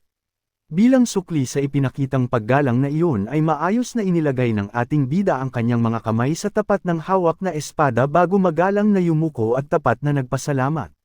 Nang masiguro ang tuluyang pagpasa ng ating bida ay agad na binalingan ni Lee Se-ha si Yoon Gaeong-jong upang masiglang magtanong kung maaari na bang pumasok ang kanyang disipulo sa repository ng samahan, at isang maikling pagsang-ayon lamang ang naging kalmadong sagot ni Yoon Gaeong-jong. Sa sobrang pananabik ay walang pag-aalinlangang hinawakan ni Lee Se-ha ang pulso ng ating bida at nagmamadali itong hinayla patungo sa kanilang susunod na destinasyon na halos kaladkarin na niya ito sa pagmamadali. Habang pinagmamasdan ng paglayo ng dalawa ay tahimik na naiwan sina Gakmung at Yoon Gaeong-jong sa kanilang kinatatayuan. Seryosong nagkomento si Yoon Gaeong-jong na kung mabibigyan lamang ng tamang paggabay at sapat na suporta ang pambihirang talento ng ating bida ay siguradong nakatakda itong lumaki at maging isang napakalakas na puwersa na balang araw ay aabot sa mismong kalangitan. Habang nakatingin sa direksyon kung saan umalis ang dalawa ay nagpatuloy sa pagsasalita si Yoon Gaeong-jong. Mahinahon nitong ipinaliwanag na dahil si Lee Se-ha ang tatayong araw at tubig na magpapalago sa ating bida ay tungkulin naman nilang magbigay ng masaganang lupa upang masiguradong magiging matibay ang pundasyon ng paglaki nito sa loob ng kanilang samahan. Sa mga sandaling iyon ay tahimik lamang na nakikinig si Gakmung habang malalim na tumatakbo sa kanyang isipan ang mismong pangalan ng ating bida. Dahan-dahan siyang napatingin sa kanyang sariling kamay na hanggang ngayon ay nanginginig at manhid pa rin dahil sa tindi ng kanilang salpukan kanina, at hindi niya maiwasang magtaka kung ano nga ba ang tunay na kakayahan at pinagdaanan nito upang makapagpakawala ng ganoon kabigat na atake. Bago pa man tuluyang magwakas ang kanilang pag-uusap ay muling nagsalita si Yoon Gaeong-jong upang magbigay ng isa pang pahiwatig. Mahinahon nitong sinabi kay Gakmung na mas makabubuti kung papalitan na nito ang kanyang ginagamit na espada dahilan upang labis na magtaka ang kanyang tauhan. Nang ibaba ni Gakmung ang kanyang paningin upang suriin ang sandata ay isang nakakagulat na katotohanan ang agad na bumungad sa kanya. Malinaw niyang nakita ang isang malaking bitik sa mismong talim ng kanyang espada na nagsisilbing tahimik ngunit mabigat na patunay sa nakakakilabot na lakas ng atake na pinakawala ng ating bida kanina. Pagpasok sa loob ng gusali ay bumungad agad sa kanila ang isang napakalawak at tila walang hangganang silid na nagsisilbing imbakan ng lumang karunungan. Habang naglalakad sa unahan ay mahinahong ipinaliwanag ni Lee Se-ha na ang opisyal na pangalan ng lugar na iyon ay ang Self-Reflection Martial Archive, Idinagdag pa niya na ang mismong kahulugan ng espasyong iyon ay ang tahimik na pagkilala at pagninilay-nilay sa sariling kakayahan ng sinumang papasok upang maghanap ng bagong lakas. Tahimik lamang na sumunod ang ating bida habang iginagala ang kanyang paningin sa metatayog na pader na puno ng nagkapatong-patong na mga aklat at hindi niya maiwasang mamangha sa napakalaking sukat ng buong pasilidad. Habang nagmamasid ay malinaw na tumakbo sa kanyang isipan ang isang paghahambing at tapat niyang inamin na kahit pa ang tanyag na Namcheon Palace Library ay siguradong magmumukhang maliit kung itatabi sa pambihirang lawak at dami ng kaalamang nasa loob ng lugar na kanyang nilalakaran ngayon. Habang naglalakad sa loob ng malawak na silid ay masiglang nagpaliwanag si Lee Se-ha na hindi katulad ng ibang mga ordinaryong sekta ay wala silang inilalagay na mahigpit na pagbabawal sa pagbabasa ng mga lihim na aklat. Casual siyang kumuha ng isang lumang manual mula sa Salansanan bago seryosong idinagdag na kailangan nilang patuloy na lumakas ng walang limitasyon upang labanan ang masamang Sun Moon Demon Cult at isagawa ang kanilang mga tungkulin sa labas. Ngunit mabilis na napagtanto ng ating bida ang tunay na kalakaran sa lugar na iyon kaya kalmado niyang sinabi sa kanyang guro na sa halip na tuluyang alisin ang mga limitasyon ay naglagay lamang sila ng panibagong pamantayan para sa lahat. Nakangiti namang sumang-ayon si Lee Se-ha sa matalinong obserbasyon ng kanyang disipulo, at agad na ipinaliwanag na mayroon pa ring mga partikular na aklat na hindi maaaring baklatin kung masyadong mababa ang antas ng ulap na hawak ng isang miyembro. Habang tahimik na nagmamasid sa paligid ay tuluyan ng naintindihan ng ating bida ang tunay na kahulugan ng pangalan ng malawak na silid. Sa kanyang isipan ay malinaw niyang napagtanto na ang lugar na iyon ay isang matinding paalala na kailangan muna nilang suriin ang kanilang sariling kakayahan kung karapat-dapat ba silang magbasa ng mga nakatagong aklat. Maya-maya pa ay masiglang naglakad si Lee Se-ha sa pagitan ng mga Salansanan at nakangiting nag-alok na bilang isang guro ay siya na ang mismong pipili ng pamamaraan na babagay sa kanyang disipulo. Ngunit bago pa man siya makapaghanap ng tuluyan ay kalmado at direktang tinanggihan ng ating bida ang kanyang magandang alok. Nang lumingon si Lee Se-ha ay nakita niya ang ating bida na maayos na nakatayo habang nakapatong ang isang kamay sa dibdib, taglay ang isang seryoso at determinadong ekspresyon ay formal nitong sinabi na nais niyang siya mismo ang humanap at pumili ng sarili niyang manual na pag-aaralan. Saglit na natigilan si Lee Se-ha nang marinig ang magalang na pagtanggi ng kanyang disipulo, ngunit sa halip na menes ay dahan-daang lamambot ang kanyang ekspresyon hanggang sa isang nakakaunawang ngiti ang gumuhit sa kanyang mga mata. Nakita niya marahil ang determinasyon sa desisyong iyon kaya hindi na siya nagpilit pa na pangunahan ang pagpili. Habang magkaharap silang nakatayo sa gitna ng malawak na silid ay maluwag na pumayag si Lee Se-ha sa nais ng ating bida, at tanging hiniling lamang nito na siguraduhing ipapakita sa kanya ang anumang manual na mapipili nito sa huli, maikli at buong paggalang namang sumang-ayon ang ating bida sa simpleng kondisyong iyon upang tuluyan ng makapagsimula sa kanyang sariling paghahanap. Lumipas ang ilang oras hanggang sa unti-unting lumubog ang araw sa labas ng gusali na naghudyat ng pagdaan ng mahabang panahon, samantala sa loob ng malawak na silid-aklatan ay abalang-abala pa rin ang ating bida sa pagpili ng kanyang manual, at sa dami ng aklat na kanyang sinuri ay nakabuo na siya ng isang napakalaking tumpok ng mga nakakalat na libro sa sahig. Habang patuloy siya sa pagbabasa at pagtatapon ng mga librong hindi niya gusto ay tahimik naman siyang pinagmamasdan ng isang lalaking nakaupo sa hindi kaliwang mesa, bakas ang matinding pag-aalala at pagtataka sa mukha ng lalaki habang seryosong nakapangalumbaba itong nakatingin sa walang humpay na pagkakalat ng ating bida. Sa isipan ng lalaking iyon ay hindi niya maiwasang magtanong kung maayos lang ba talaga ang mga nangyayaring ito sa loob ng sagradong silid. Pilit na tumatakbo sa kanyang isipan ang sitwasyon lalo na at malinaw niyang natatandaan ang mga partikular na bilin na iniwan mismo ni Lee Se-ha patungkol sa bago nitong disipulo. Bumalik sa kanyang alaala ang nangyari kanina lamang nang lapitan siya ni Lee Se-ha kasama ang ating bida, masiglang nagpaalam si Lee Se-ha sa lalaki at ipinaliwanag na mayroon lamang siyang mahalagang bagay na kailangang asikasuhin kaya kinakailangan muna niyang umalis sandali. Bago tuluyang tumalikod ay nakangiting ibinili ng guro na kung sakali mang maligaw o mahirapan ang kanyang disipulo sa pagpili ng aklat ay bigyan sana niya ito ng nararapat na payo at gabay. Iyon ang eksaktong mga salitang binitawan ni Lee Se-ha kanina, ngunit habang pinagmamasdan ng lalaki ang patuloy na pagtambak ng mga aklat sa sahig ay hindi niya maiwasang isipin na tila malayo sa pagkaligaw ang sitwasyon at mas mukhang alam na alam ng ating bida ang kanyang ginagawa. Isa na namang aklat ang walang pakialam na ibinagsak ng ating bida sa lumalaki ng tumpok ng mga libro sa lapag, Habang patuloy siya sa mabilis at sunod-sunod na paglipat ng mga pahina ay hindi na mapigilan ng lalaki na magtaka sa kanyang isipan kung talagang binabasa ba nito ang mga nakasulat. Ngunit nang makita niya muling inihagis ng ating bida ang isa pang manual papatalikod ng walang anumang pag-aalaga ay tuluyan ng umakyat ang inis sa kanyang ulo. Sa halip na isiping nahihirapan o naliligaw ang bagong disipulo ay iritado nitong napagtanto na sadyang gumagawa lamang ito ng isang malaking gulo sa loob ng kanilang aklatan. Dahil sa pagnanais na matigil ang ginagawang pagkakalat ng ating bida ay dahan-daang tumayo ang lalaki mula sa kanyang pwesto. Tumikim siya upang makuha ang atensyon nito habang tahimik na iniisip na bilang isang bagong miyembro na nasa antas pa lamang ng isang ulap ay kailangan nitong makatanggap ng tamang payo at gabay. Ngunit bago pa man niya maituloy ang kanyang sasabihin ay kalmadong lumapit ang ating bida sa isang lalagyan sa gilid at mahigpit na hinawakan ng isang espadang kahoy. Magalang itong nagpaalam na hihiramin at gagamitin niya lamang sandali ang nasabing sandata. Dahil sa biglaan at hindi inaasahang kilos na iyon ay labis na nagulat ang lalaki at halos mapasigaw habang hindi makapaniwalang nakatingin sa kung ano ang balak gawin ng ating bida. Sa isang iglap ay nagpakawala ng sunod-sunod at pambihirang bilis na mga atake ang ating bida gamit ang hiniram na espadang kahoy. Dahil sa tindi ng bilis ng kanyang bawat galaw ay tila lumikha ito ng mga anino na nag-iwan ng bakas sa hangin habang sumasayaw ang kanyang sandata sa loob ng malawak na silid. Halos manlaki ang mga mata ng lalaking nakamasid habang pilit na sinusundan ang nakakalulang pagkumpas ng ating bida at isang nakakagulat na realisasyon ang biglang pumasok sa kanyang isipan. Lubos siyang nakasiguro sa kanyang hinala nang muli niyang suriin ang mga nakakalat na aklat sa sahig. Doon niya tuluyang napagtanto na hindi lamang pala basta nagbubuklat at nagtatapon ng libro ang ating bida kanina kundi sadyang hinahanap at binabasa lamang nito ang lahat ng mga lihim na manual na mahigpit na nakatuon sa pinakamabibilis na pamamaraan ng paggamit ng espada. Matapos ang sunod-sunod at mabilis na pagkampay ay biglang huminto sa paggalaw ang ating bida at pinanatili ang isang matatag na tindig. Mahigpit niyang hinawakan ang espadang kahoy at sa isang iglap ay binalot ito ng isang napakalakas na asol na enerhiya na tila matingkad na kidlat na pumipilantik at dumadaloy sa buong haba ng kanyang sandata.